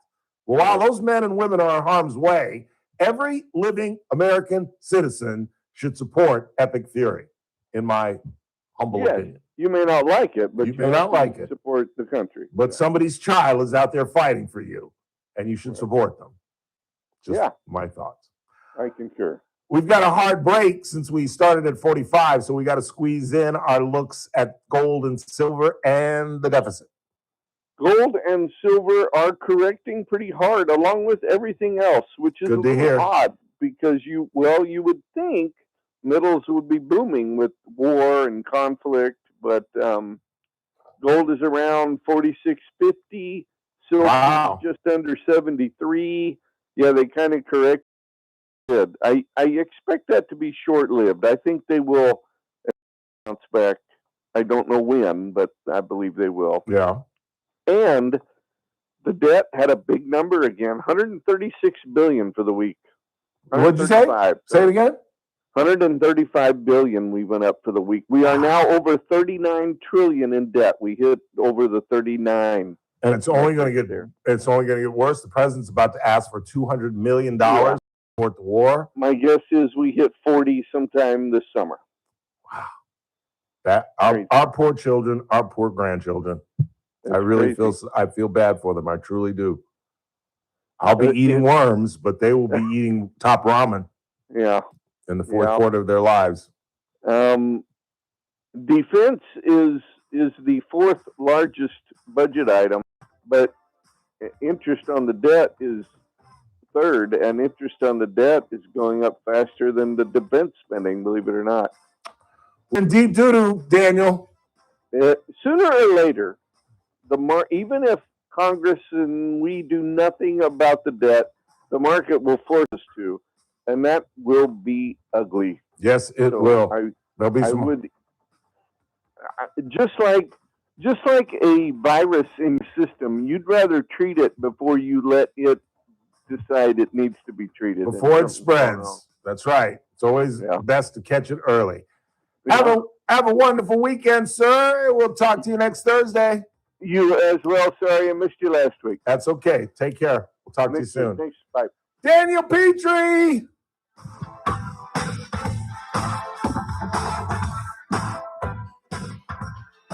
This is AM 1180 KERN Green Acres. This is 96.1 FM. Bakersfield. Online at KERNradio.com. News this hour from Town Hall. I'm Keith Peters in Washington. As the war against Iran approaches 3 weeks, President Trump says he's not putting troops anywhere. White House correspondent Greg Clugston reports. The president was asked about the possibility of deploying U.S. ground troops to Iran. No, I'm not putting troops anywhere. If I were, I certainly wouldn't tell you. Speaking in the Oval Office, he also defended his decision to strike Iran. Iran is a serious threat to the world, to the Middle East and to the world. The president said he will be asking Congress for additional funding for the military. Greg Clugston, Washington. A new survey shows many Americans who had Affordable Care Act marketplace health insurance last year are struggling with high health care costs. The findings from the healthcare research nonprofit KFF come 3 months after the expiration of enhanced tax credits that had offset most enrollees' monthly premiums. The poll of more than 1,000 of last year's ACA enrollees finds that more than half of those who re-enrolled are looking for ways to cut their spending. That includes cutting back on food and other household basics to afford healthcare costs. The poll also finds that 1 in 10 of last year's ACA enrollees dropped health insurance entirely. I'm Haya Panjwani. The wait times at airport security checkpoints have become a guessing game during the shutdown of a single U.S. government department. Absences among Transportation Security Administration officers are a major factor in determining whether or not lines move quickly. The roughly 50,000 federal workers who screen passengers and bags have been working without pay. On Wall Street, the Dow Jones Industrial Average down by 203 points, the Nasdaq dropping 61, the S&P 500 lower by 18, oil at around $95 a barrel. More at Town Hall. The following is a real-life story from Trinity Debt Management. I had a lot of credit card debt, and it stressed me out. But what I thought was a solution turned out to be a problem. I kept hearing ads about debt settlement that seemed too good to be true. And actually, it was. When I called, they told me to stop paying my bills. That didn't sound right to me at all, so I hung up. Later, I found out that debt settlement is bad, real bad. Then I learned that there is a right way to pay off your credit cards. It's called a debt management program from the great team at Trinity. Trinity he had a plan. In the end, I paid off my bills, I saved thousands, and I even improved my credit score. If credit card debt has you down, call Trinity at 1-800-990-6976. My name is Heather. Please forget debt settlement. And remember, Trinity Debt Management. 1-800-990-6976. From the KERN Newsroom, your live and local news update on News Talk 96.1 and AM 1180 KERN. A shotgun, drugs, and explosives found during the search of a house in Kern County. I'm Chris Davis. That was all found Saturday during the search of that house that led to 48-year-old Martin Rodriguez of Tehachapi being arrested, says the police department there. They say they were able to find guns, including a shotgun and the ammo, drugs that they say Rodriguez was selling, and the explosives. The Kern County Sheriff's Office bomb squad was called in and determined that the explosives were dangerous, but were able to safely deactivate them. Rodriguez now faces a long list of charges. A man who used a knife to rob another man who was essentially a sitting duck is going to prison for 4 years. Daniel Parks got in the backseat of a car that was broken down on the side of the road back on October 12th, 2025, and held the driver up. He demanded money, and when the driver refused, Parks pulled a knife and cut him 5 times. Parks was sentenced this week. A shooting in South Bakersfield. It happened Wednesday, and police have not released much information about it yet. It happened in the south part of the city on South Sandra Drive about 11:30 a.m. The victim had injuries that were described as moderate, but survived the shooting. KGET reports that no arrest has been made yet. 67-year-old Thomas Faulkner will soon know freedom again after being in prison for many years on assault and attempted murder convictions. Faulkner was serving time in Kern County for an assault that happened in Los Angeles County when he tried to kill a fellow inmate by sneaking up behind him and strangling him with a sheet. The man survived, but Faulkner was sentenced to 25 years to life. The state parole board granted his release this week, having determined that he was no longer a threat.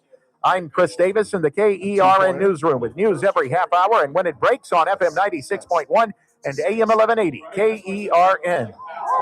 What do you think? This is the Army where you shoot them a mile away?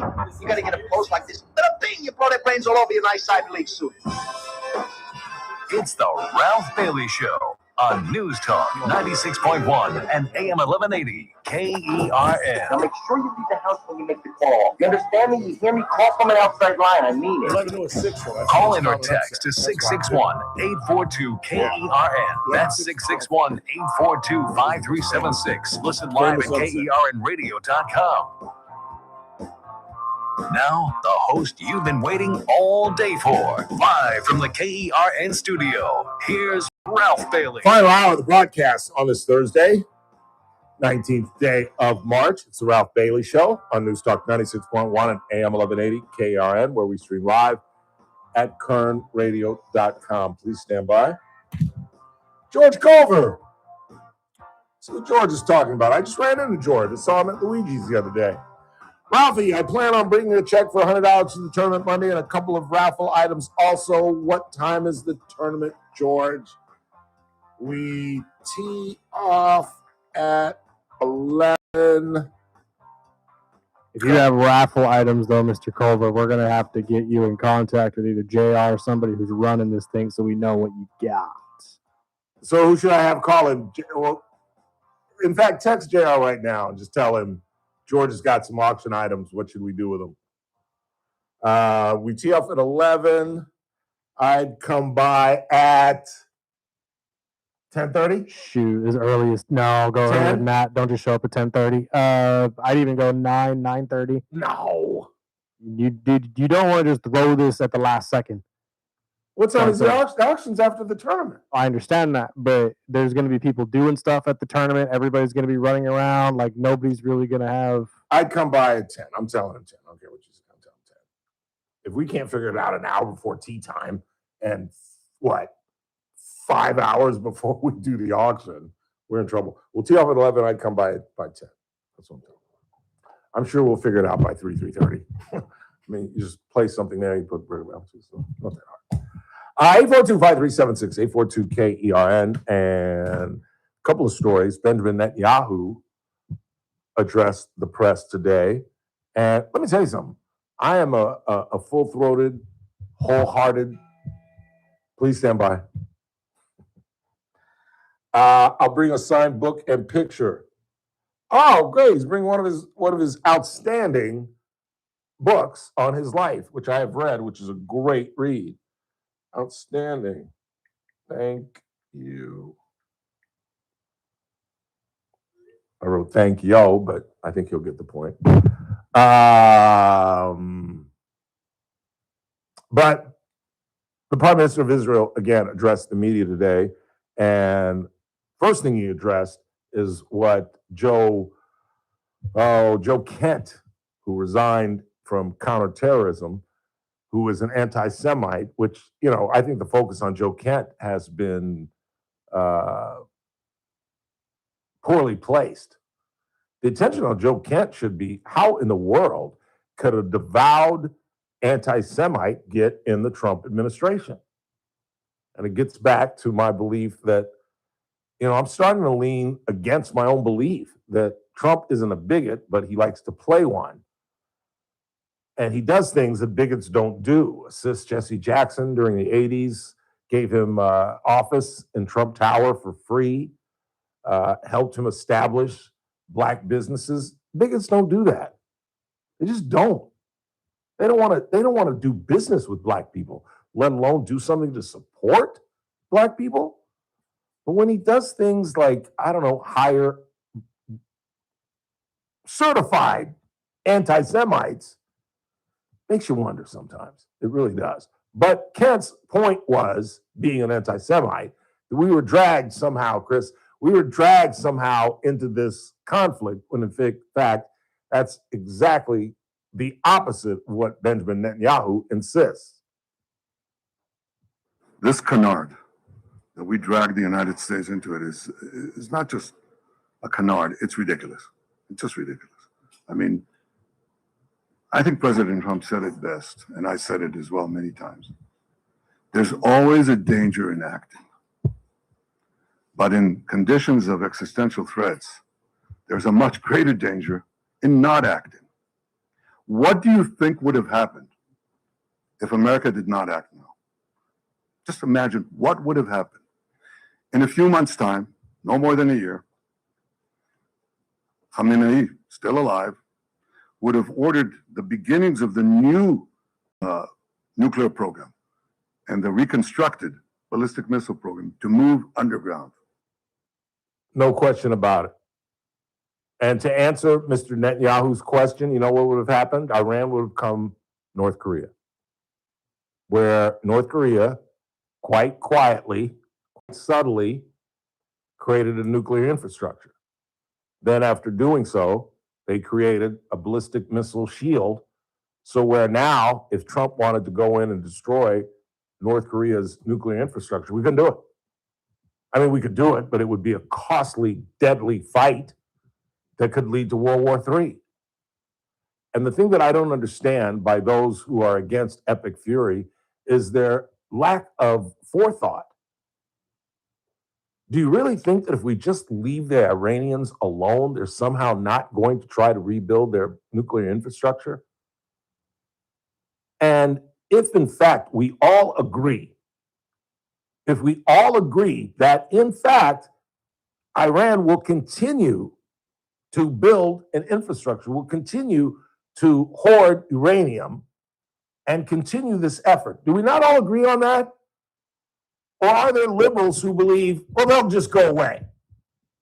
They'll stop chasing becoming a nuclear threat in the Middle East. Yeah, that's what'll happen. They'll stop.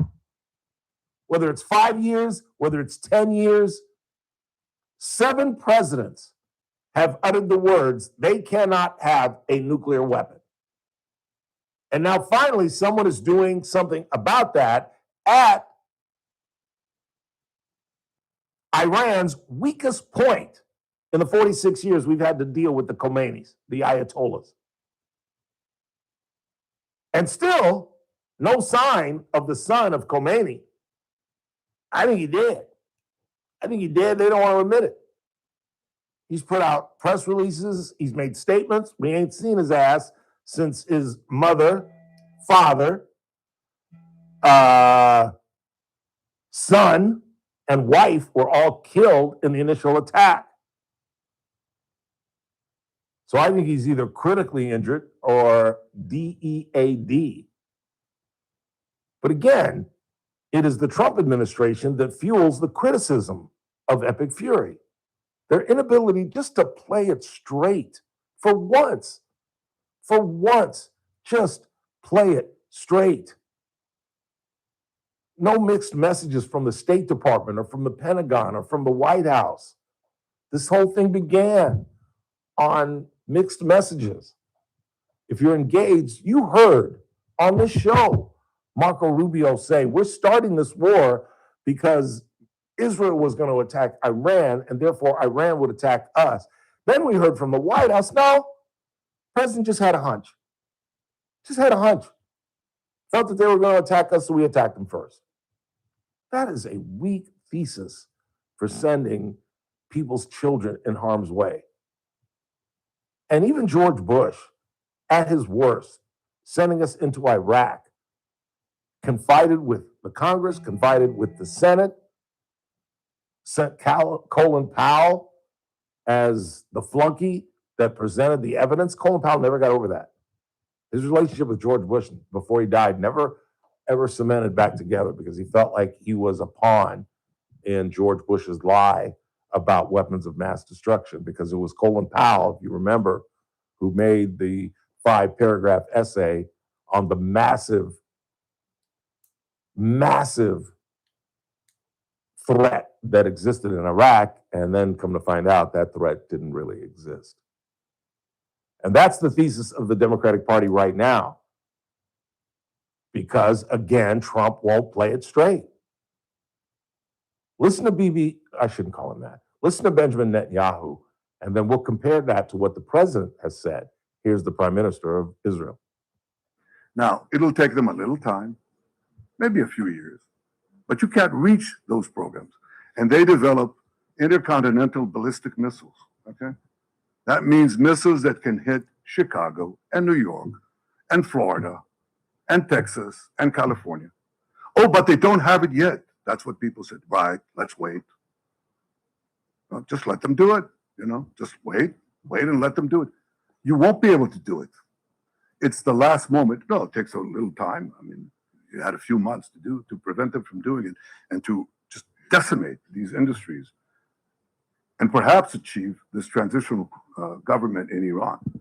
So you'd sit back and you say, well, it's not going to happen in the next Thursday, so let's not act. I tell you that there's enormous risk in not acting, much greater risk than acting. And if you think that the oil markets are in trouble today, think of Iran with nuclear weapons and the means to deliver them. Then think of the blackmail that you would endure. He's absolutely right. Although you kind of have to take what Mr. Netanyahu says with a grain of salt, because he's in a similar position that the president is. He's not playing it straight. He's not being honest. He's trying to stay out of jail. He's more popular in the United States than he is in Israel. And he's been screaming that Iran will have nuclear weapons in 12 minutes. He's been screaming that since the 1990s. Kathy Abernathy thinks he's the greatest thing since deodorant. I personally don't. And I think when he raised the stakes yesterday and hit Iran's energy base, he put us in a really awkward position. He put the president in an even more awkward position, because the feeling is that the Israelis aren't going to do anything without letting the United States know what they're doing. Well, apparently they didn't, or at least that's what Trump said.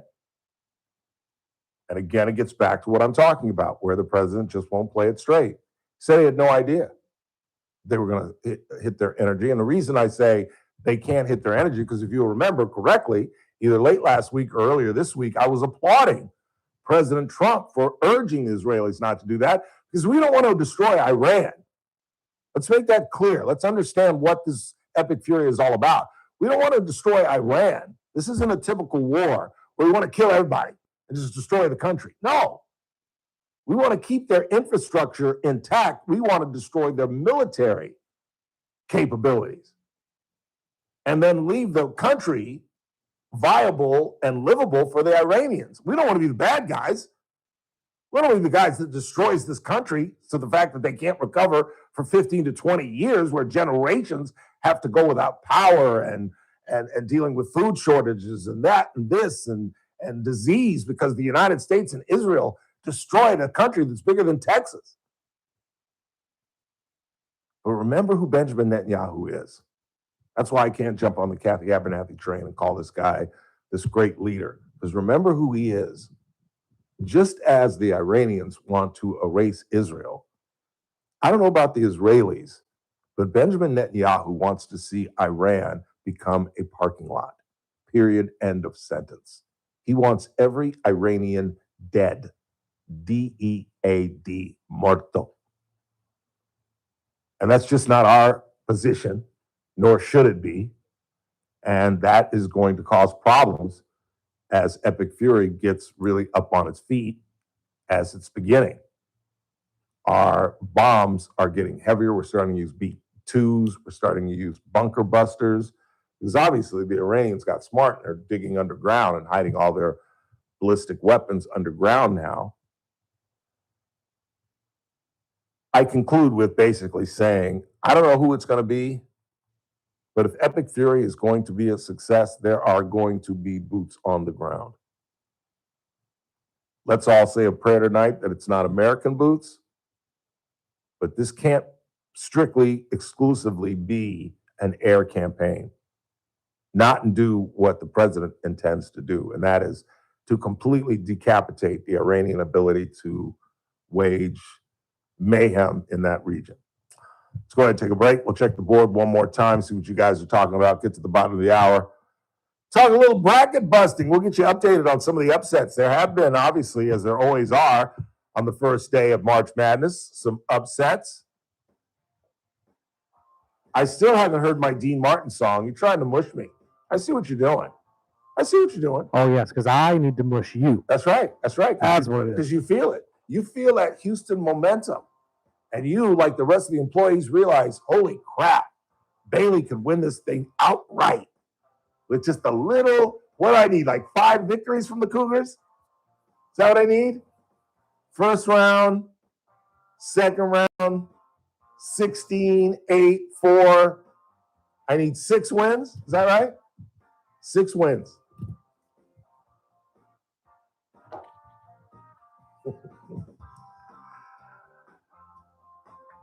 Leading our sports broadcast tonight, the Houston Cougars were upset in the first round by the Idaho Vandals. And Ralph Bailey has been wounded.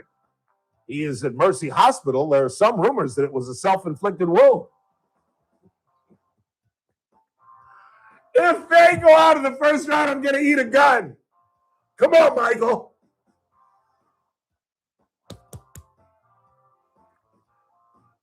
Oh, the hell with it. The hell with it. Just kind of.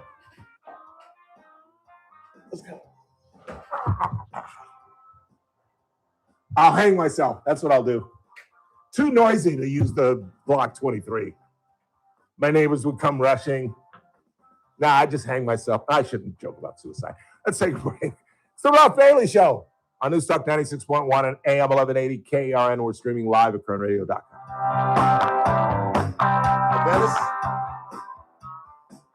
News Talk 96.1 and AM 1180 KER. Yes, Messmaker.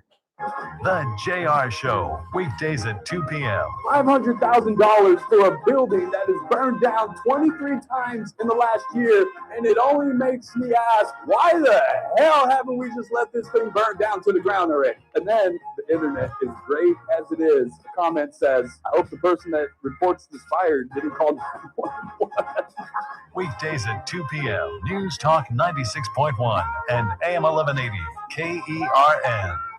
It's a Thursday, so I hope you were with us earlier when our money man, Daniel Petrie from Messmaker and Petrie Wealth Advisors was with us. And if you were, you heard why Daniel is such an important cog to our broadcast. He's talking about different issues, all back related to the economy, what Jerome Powell is doing, what the president is doing, how the war is impacting gasoline prices and therefore the global economy, That's why Daniel is our money man. I mean that literally and figuratively, because as you know, smartest financial move I've ever made was about 10 years ago when I became a client of Messmaker and Petrie Wealth Advisors. Now in the fourth quarter of my life, I feel comfortable that when I am in my 70s and 80s, that I'll be taken care of thanks to the help of the folks at Messmaker and Petrie Wealth Advisors. Call them today at 395-9400, 395-9400. Daniel Petrie and the folks at Messmaker and Petrie Wealth Advisors. This broadcast is for informational purposes only and does not constitute investment advice or a solicitation for advisory services by Daniel Petrie or MPWA Incorporated, DBA, Messmaker, and Petrie Wealth Advisors. The program host is a client and receives compensation and other financial benefits in connection with this advertisement, creating a conflict of interest. Experiences discussed may not be representative of other clients. Hey folks, Scott Cox here for King Door Company. I had my garage door installed over 20 years ago and it still works like the day it was installed. So I know all about King Door's quality products, but let's talk service. At King Door Company, it's an obsession. Whether you're having your garage door installed, serviced, or repaired, you can count on King Door Company to do it right. And it all starts with training. All King Door techs have been through the King Door Academy, an on-site training center where technicians study the very latest in garage door technology so that when they show up at your house, they have all the experience and product knowledge they need to take care of your garage door. They really are the state of the art. And when you pair that expertise with King Door's legendary customer service, you get a service experience that can't be beat. So whether you need a new garage door or just service on an existing door, regardless of who built or installed it, count on the pros at King Door to do the job right. Just call 397-2744 or check them out online at kingdoor.com. King Door Company, the company with the pride of a lion.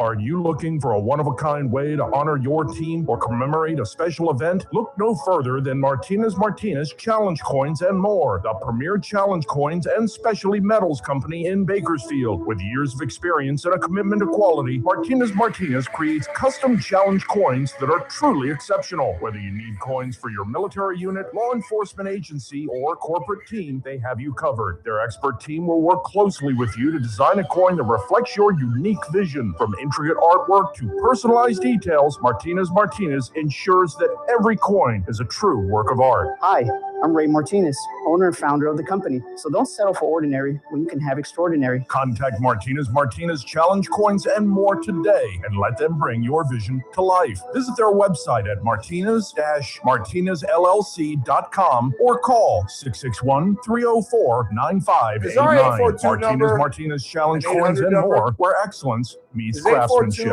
You're listening to The Ralph Bailey Show. Catch me weekday morning 6 to 9 a.m. on First Look with Scott Cox, News Talk 96.1 and AM 1180 KERN. News. For me, it's a moment for which I long have planned, but which nevertheless comes with some sadness. For almost 2 decades, after all, we've been meeting like this in the evenings, and I'll miss that. But those who have made anything of this departure, I'm afraid have made too much. This is but a transition, a passing of the baton. A great broadcaster and gentleman, Doug Edwards, preceded me in this job, and another, Dan Rather, will follow. And anyway, the person who sits here is but the most conspicuous member of a superb team of journalists, writers, reporters, editors, producers, and none of that will change. Furthermore, I'm not even going away. I'll be back from time to time with special news reports, documentaries, and beginning in June, every week with our science program, Universe. Old anchormen, you see, don't fade away. They just keep coming back for more. And that's the way it is. Friday, March 6th, 1981. I'll be away on assignment, and Dan Rather will be sitting in here for the next few years. Good night. Let's don't run the music over the top of that. I wanted them to hear that. That was Walter Cronkite's farewell from CBS after 32 years as one of the single greatest reporter that I've ever watched or paid attention to. I read his biography, and he was very good friends. The reason I got so interested in Walter Cronkite, he was very, very good friends with John Kennedy. And Mr. Kennedy, the president, Walter Cronkite was one of the few people that the president would sit down and talk with. And as I've talked about, whenever I talk about John Kennedy, he had a very high respect for journalists and journalism, because if his older brother, hadn't died, Joseph Kennedy Jr., had not died at the age of 29 in World War II, I firmly believe that John Fitzgerald Kennedy would have been a journalist. He had already written, by the time he was in the Senate, he had already written a book, Why England Slept.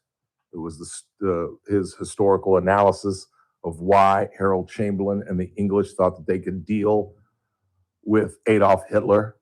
and allowed him to go into Czechoslovakia and further until finally, Western Europe stood up and drew the line.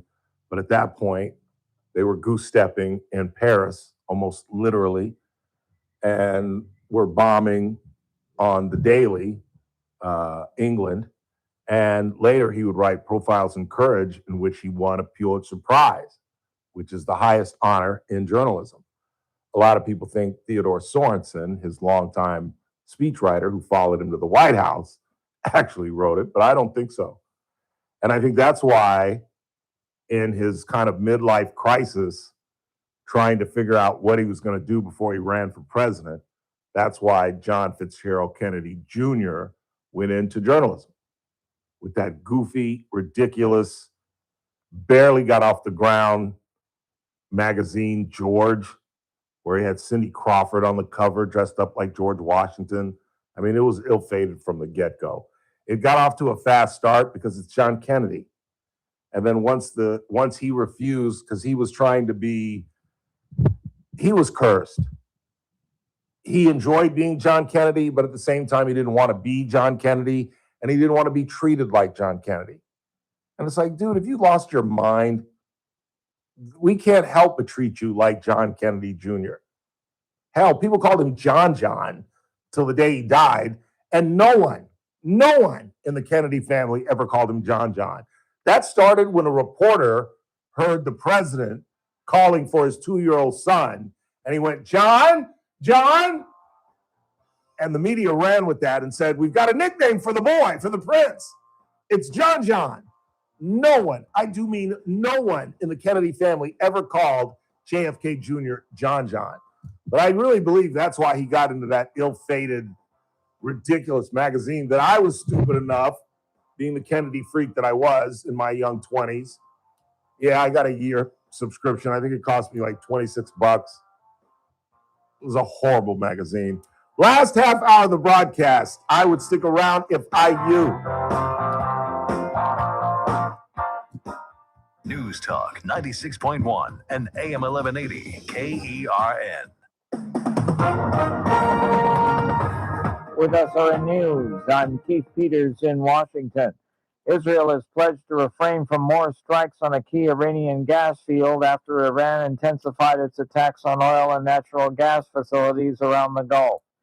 Israeli Prime Minister Benjamin Netanyahu said Thursday that at the request of President Trump, Israel will hold off on any further attacks on Iran's South Pars gas Where's field. my phone? In retaliation, Tehran has targeted energy production, further stressing global supplies already under pressure because of Iran's stranglehold on the Strait of Hormuz.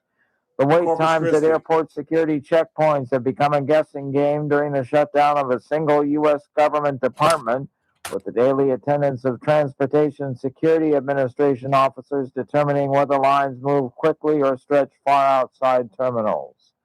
This is SRN News. News Talk 96.1 and AM 1180 KERN. From the KERN Newsroom, your live and local news update on News Talk 96.1 and AM 1180 KERN. I'm Chris Davis. You may soon be able to attend Bakersfield Council meetings virtually. The City Council is working on a way to make that happen because of a new state law that requires them to get it done by July 1st. That law requires them to provide an online platform for people to attend. 48-year-old Martin Rodriguez of Tehachapi is under arrest after a search of his house Thursday by the police department there, where they found drugs, guns, ammo, and live explosives, they say, that were deactivated by the Kern County Sheriff's Office bomb squad. Daniel Parks is going to prison for 4 years after a conviction for holding a man up with a knife and cutting him 5 times when the man refused to give him money. That happened October 12th, 2025. I'm Chris Davis in the KERN Newsroom with news every half hour and when it breaks on FM 96.1 and AM 1180 KERN. It's game day. Are your moderate to severe Crohn's disease or ulcerative colitis symptoms keeping you from the action? Skyrizi, risankizumab Riza, could help you get back to the game. Skyrizi is proven to help people feel significant symptom relief, achieve remission, and visibly improve damage of the intestinal lining. Skyrizi is a prescription injection medicine for adults. Don't use if allergic to Skyrizi. Serious allergic reactions, increased infections, or lower ability to fight them may occur. Before treatment, get checked for infections and tuberculosis. Tell your doctor about any flu-like symptoms or vaccines. Liver problems leading to hospitalization may occur when treated for Crohn's or ulcerative colitis. Control is everything to me. Ask your doctor about Skyrizi, the #1 prescribed biologic in Crohn's and ulcerative colitis combined. Learn more at skyrizi.com or 1-866-SKYRIZI. Start your day right. First Look with Scott Cox, 6 to 9 a.m. On the Friday edition of the First Look program, local attorney Matthew Clark from Jane Clark will be joining us to talk about some anti-drunk driving initiative stuff. We've got the latest on the Cesar Chavez implosion, latest in state-of-the-art news, traffic, and God help us, weather. It's all happening 6 to 9 a.m. right here at News Talk 96.1, streaming live on the internet at KRadio.com. First Look with Scott Cox, 6 to 9 a.m. News Talk 96.1 and AM 1180 KERN. I'm JR Flores. Catch my show, The JR Show, weekdays at 2 p.m. Now, back to the Ralph Bailey Show on News Talk 96.1 and AM 1180 KERN.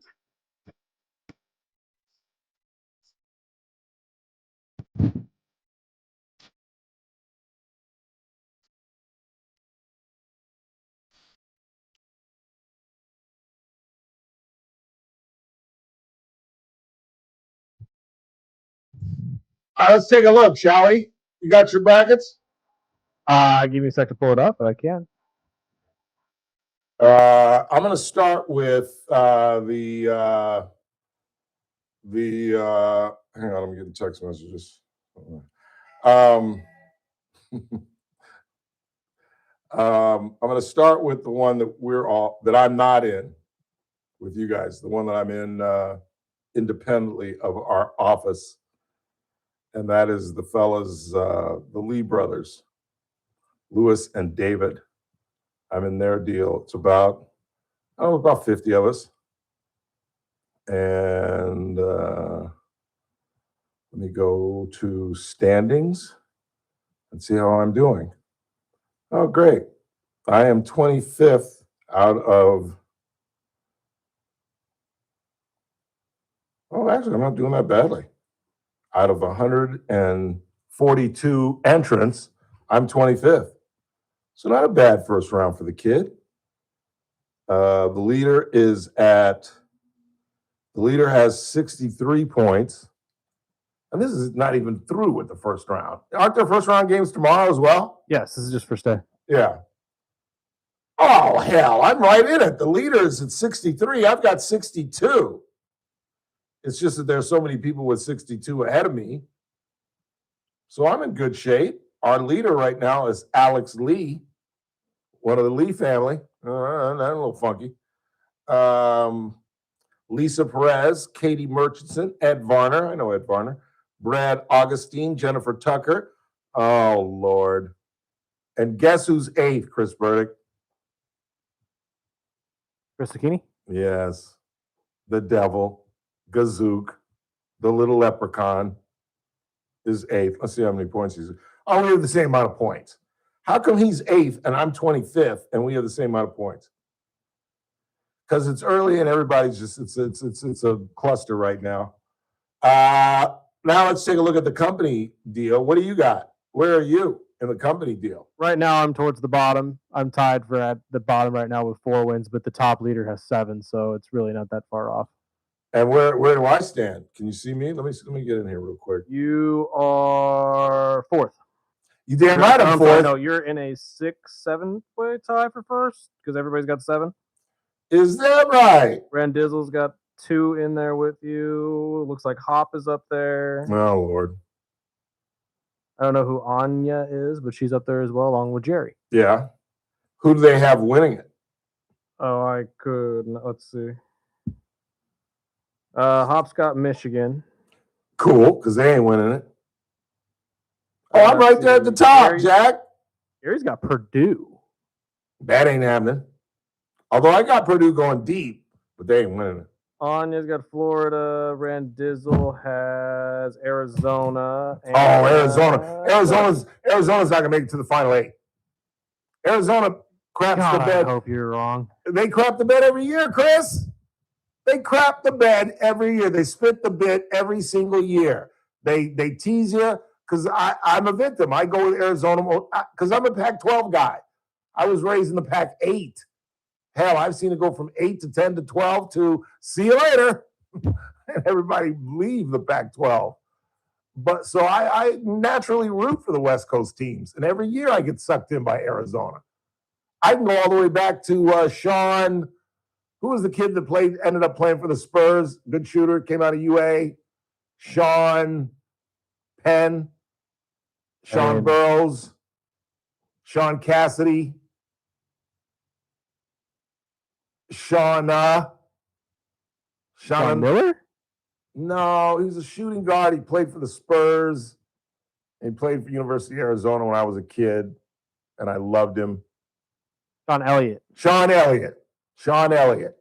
And I would root for UA because Sean is going to take him there. And at the half, it's 47-27. U of A, and they crap the bed every year. You're screwed. Although, you got the mush going against you, so. That's what I'm saying. Please keep talking. Please. We'll see. Let's check the board, see what everybody's talking about. Let's see. Even though here in California we don't use any of the oil that goes through the Strait of Hormuz. Why did our price skyrocket for fuel? Well, we've got a 61% gas tax, 61 cent gas tax. And this mileage tax is about to hit. I have no idea. And the fact that we went from 41 refineries in the state of California down to 9. But the thing that you have to remember is no matter how much oil the United States produces or any other independent country, that doesn't dictate the global market.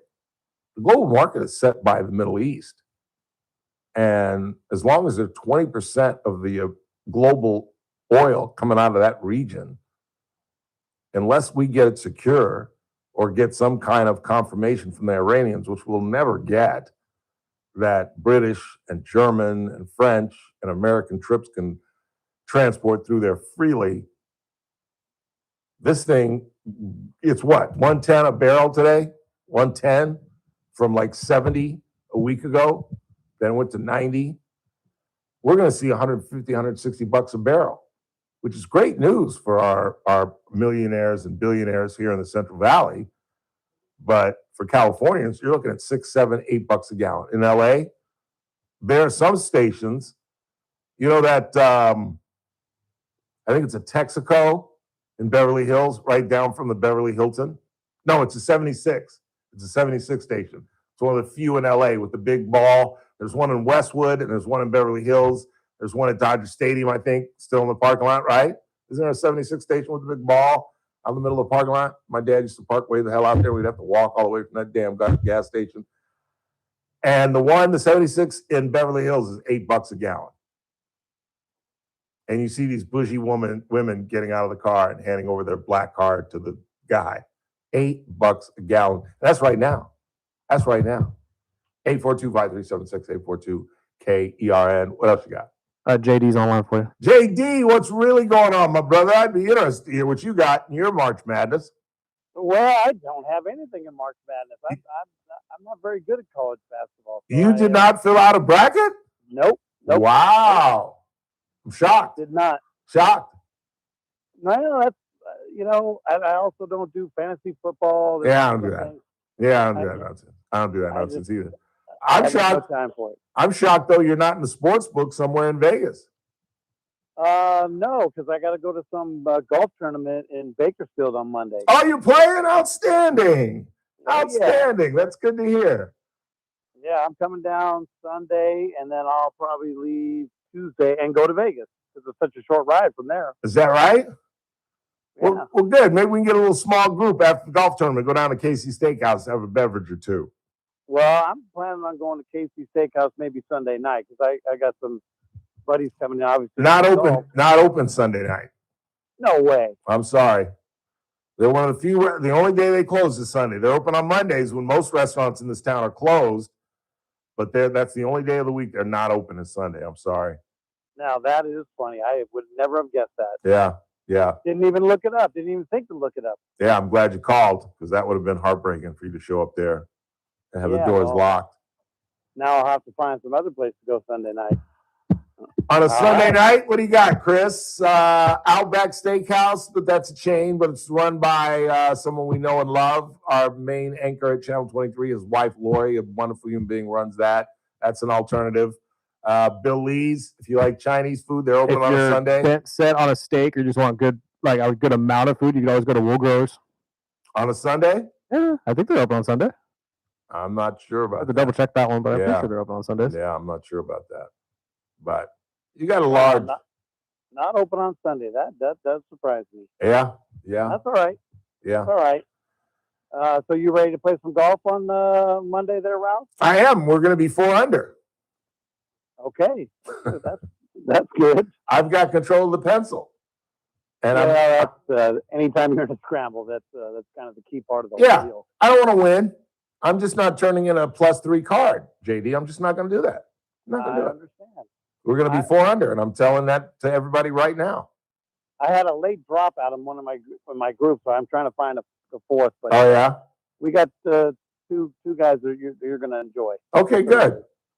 Well, I'll be there. We tee off at 11. I'll get there about 9:30. So make sure you find me. I'll be all over the place. Yeah, I'll be all over the joint. Got to see how the putting greens roll and all that stuff. I've never played there, so I'm looking forward to it. Pretty damn fast. They got punched about 3 weeks ago, so they're not as fast as they will be in 2 months when the summer heat bakes them. But yeah, they're pretty damn fast. And everything slopes from back to front. So you want to keep the ball below the hole.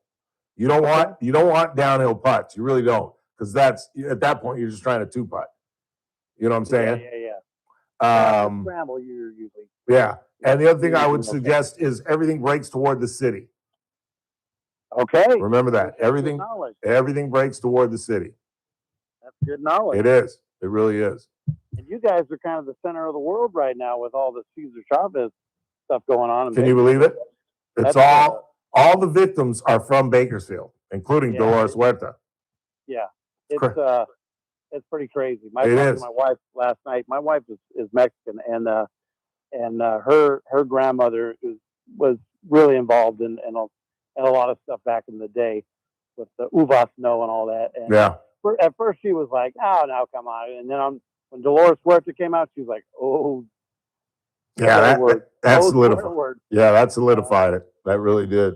Yeah, and then I said that you were really on it with your show, talking about 13-year-old victims, and then my wife was she goes, "I'm just done with him. I'm completely done with him." Yeah. So, they put a tarp on the statue on the campus of Fresno State. Yeah. I don't even want to look at him. This is not going to go well. I No. mean, this is there's no coming back from this. No. I've never seen a legacy destroyed like this. Because you're right. I mean, there's a line in the sand, and when it gets to children, there's no coming back. None. Yeah, I mean, the slavery thing, okay, but slavery was legal at that time, so Right. that's one thing. But this is Yeah. No. Nope. Absolutely. All right, sir. Travel safe, and we'll see you on Monday. See you Monday. All right, buddy. Yeah, we'll have a cocktail. Absolutely. All right. Take care. All right. It's our boy JD, the smartest listener on our broadcast, because he's one of the few that listens to the show. And when Bailey says A and B are playing, I'm betting on A. JD is the only one that runs to either a sports book or a bookie and bets on B. Because I am the mush. Damn proud of it. Little ashy. Can y'all see that? How ashy I am? You see that, Chris? Ashy she, as my former Belizean girlfriend used to say. Ah, a little lotion there, my brother. Quick time out. Final break of the night. Keep it locked. Scott Jennings. Tomorrow's a Friday. Rick Bentley will be here, our entertainment reporter, along with Chris. Tomorrow, nobody. Nobody CHS people? That's next week? No, that's next week. I knew that. I know what's going on with my own show. I knew that. It's Rick Bentley and me and Mr. Burdick. Whatever else happens between now and 3:05 tomorrow on the Ralph Bailey Show, right here on News Talk 96.1 and AM 1180 KERN. We're streaming live at kernradio.com. News Talk 96.1 and AM 1180 KERN.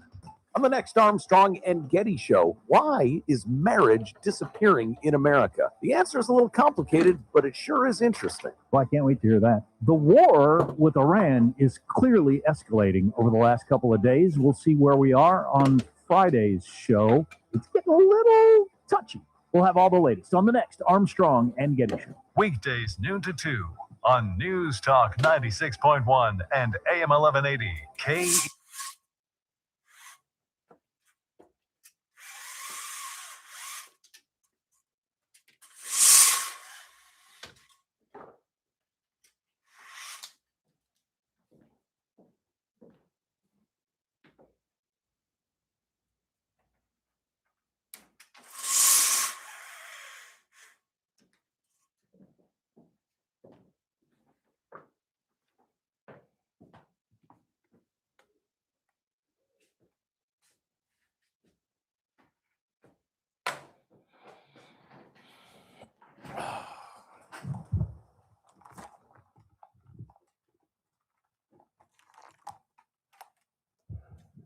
Oh, do I dare? Do I dare?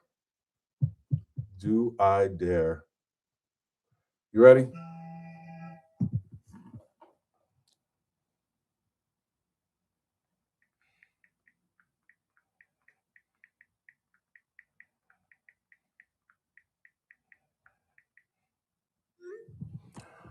All right, I'm going to roll the dice here. 3, 2, look, there's no question. Cesar Chavez was a black-hearted man who put his own sexual interests ahead of destroying the lives of a number of children we don't even know. But I was really disappointed that I could not get one prominent Latino or Latina to come on my show.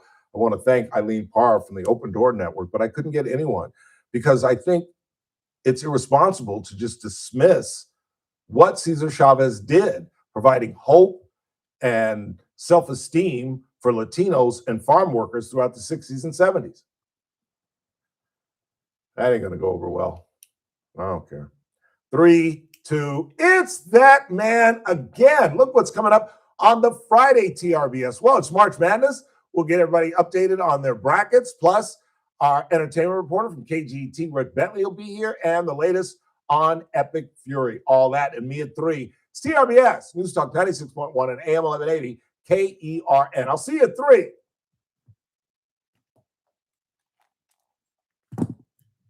Strong.com to get your offer today. Valley Strong Credit Union. Grow your possibilities. Equal housing lender, NMLS number 456506. The Central Coast is starting to look a lot like the motherland. It's time to dust off those clubs. At CentralCoastGolfCard.com, 11 premier California golf experiences are just $125. Enjoy fresh greens, ocean breezes, and the best golf landscapes in the state for the rest of the year. Why pay full price when you could play more and save more? Visit CentralCoastGolfCard.com today and start swinging into spring. CentralCoastGolfCard.com. More golf, less green. The Armstrong and Getty Show, weekdays noon to 2 on News Talk 96.1 and AM 1180 KERN. Now, back to the Ralph Bailey Show. Because I got high, because I got high, because I got high. La da da da da. I was gonna go to class till I got high. Come on, y'all. Check it out. Yeah, I could have cheated and I could have passed, but I got high. I could have cheated and I would have passed. And I know why. Why? Hey, hey, because I got high. Because I got high. Because I got high. La da da da. And I know what you're saying. Come on, Ralph. It's enough that you talk about THC, but do you have to propel it or make it look romantic? That's not why we're playing that classic song. There is a news story emerged to it. The gentleman who played that song and made it a hit for a while was called Afro Man.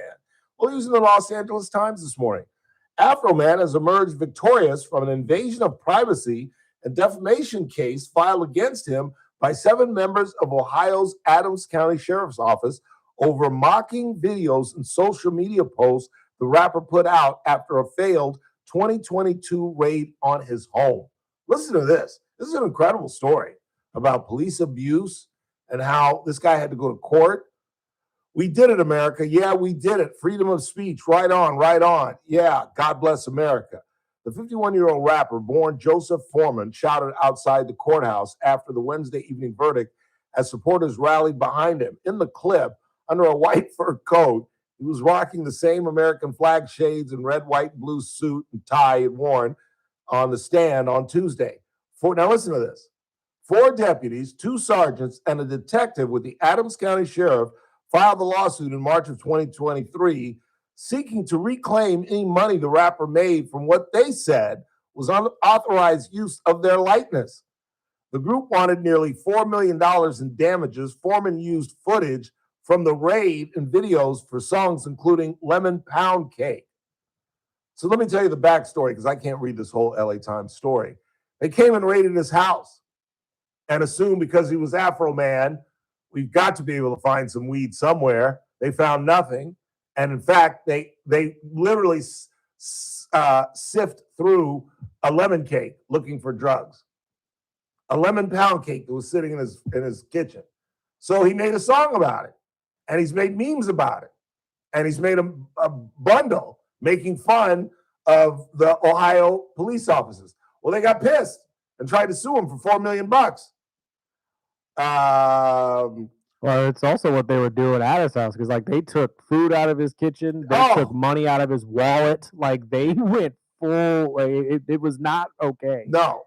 Afro Man testifies that unflattering videos of sheriff deputies were their fault after imperfect raids. March 18th, the plaintiffs said in their lawsuit that the posts and videos caused them humiliation, ridicule, mental distress, embarrassment, and loss of reputation, and it made it difficult to do their law enforcement work. At trial, all 7 testified about the harassment they had suffered because of the rapper's music and videos. One deputy, Lisa Phillips, had her gender identity called into question in Foreman's video and social media posts. She cried on the stand as a video suggesting she enjoyed sex with other women was played for the court. She cried because, I mean, come on. I don't want to get into sex discussions, but most women are not that. Let me shut up. The jury apparently agreed with the argument that the sheriff's officers were acting in a public capacity during the raid and therefore were not shielded from criticism of their behavior. Quote, no reasonable person would expect a police officer not to be criticized. They've been called names before, said his attorney. The sheriff's team was acting on a warrant showing probable cause that drugs and drug paraphernalia would be found on the property and alleging the trafficking and kidnapping had happened there as well. No evidence of a crime was found and no charges were filed. Foreman wasn't home during the raid, but was able to see at least part of it via a video recorded by his ex-wife and footage captured on his home security system before law enforcement turned over their cameras. He said on the stand the raid traumatized his children, ages 10 and 12 at the time. I mean, these guys were just out of control, and they got what they deserved. He mocked them as well he should have. And then he had to spend a ton of money just to defend himself from having to hand over $4 million to these idiots. I mean, we need police officers, and I love law enforcement, but like any and every industry, there are bad eggs, and there is nothing worse than a bad cop. You know what I'm saying? There's just nothing worse than someone that can use a gun, a taser, and a shield to break the law, where they have carte blanche. There's absolutely nothing worse. Good for Afro Man. One for the good guys. What do you got on the board? Let's get out of here. I'm doing chicken and rice tonight. Wally Gator, Magilla Gorilla, Huckleberry Pound, and Top Cat. Nice. What about the Puma? Exit stage right. What was his name? One with the stutter, right? Yes. Oh my god. Stage left or stage right. The Puma. I can't remember. But those were great years in our childhood. You looking at a Puma cartoon? What do you got? Snugglepuss. Snagglepuss. Snagglepuss. Yeah. Suffering succotash. It's Snagglepuss. Why Exit stage left. And then you leave. I love that. Why did every Hanna-Barbera character, though, have cufflinks and a collar with no clothes? I love that. I love when Bugs would dress up. Yes. Bugs always had full clothes, though. True that. He always had a shirt or something. No, not always. Not always. As I remember, I don't know. I can't. I mean, you're probably right. There are probably instances, but most of the time, like these guys, their main look is them in that. What's the greatest cartoon ever? Looney Tunes, in my opinion, or not. Simpsons. I don't want company. I want specific. Simpsons. Well, if we're talking longevity, Simpsons, but it's not the greatest in terms of. I just meant your favorite. If you had to watch one cartoon forever, which would it be? Oh, that's hard. Not for me. It's yours. Because I was this character throughout much of my life, I'm a Fred Flintstone fan. Okay. I was Fred Flintstone. Big, fat, loud mouth, thinks he's a better athlete than he actually is, tries to cut corners rather than just do it the normal, simple, plain way. Hey, man, Fred had skills in the bowling alley and on the billiard table. Hey, and I got skills on a ping pong table. Can't nobody beat me on a ping pong table. Go ask Mike Arier and Chris Zucchini when we went to Mammoth. And I was down 15-9 to Arier, and I beat him 21-19. I got skills, brother, and I can catch anything. And I used to be able to say I was a good golfer when I was Fred's age, but now I'm an old man. If I had to pick one from my childhood, it's one that was called Ed, Edd and Eddy. It's too long for me to actually explain, but it was really good. And I have never, ever heard of it. I know, again, generational guy. I understand. Want to thank Mike Turnipseed, Daniel Petrie, and in particular, Illene Parra from the Open Door Network. Tomorrow's Friday. Our good friend Rick Bentley will be here at 3:30, and we'll have the latest on Epic Fury. In the meantime, for Chris Burdick, I'm Ralph Bailey. That's what's really going on. I will rap to you tomorrow.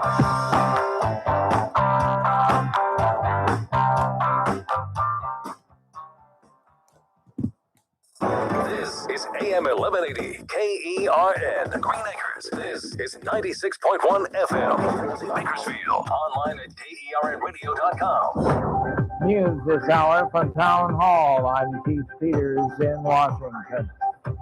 President Trump says the U.S. was not involved in Israel's bombing of a major Iranian gas field. White House correspondent Greg Clugston reports. The president claimed the U.S. knew nothing about the attack, and he's pledging that no more attacks on Iran's energy infrastructure will be made by Israel. In a social media post, he also warned that if Iran attacked Qatar, the U.S. would retaliate and massively blow up the entirety of the South Pars gas field.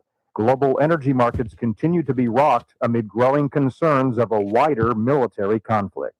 Greg Clugston, Washington. The Trump administration is taking another step to dismantle the Department of Education. A portion of the department's student loan portfolio is being handed over to the Treasury Department. It involves borrowers who are in default, months behind on payments. Under an agreement, the Treasury Department will eventually take responsibility for all student loans. Administration officials say the Education Department is ill-equipped to handle such a big loan portfolio and blame the Biden administration for focusing on efforts to cancel student loans. President Trump wants to shut down the Department of Education. Only Congress can do that. Ed Donahue, Washington. A rare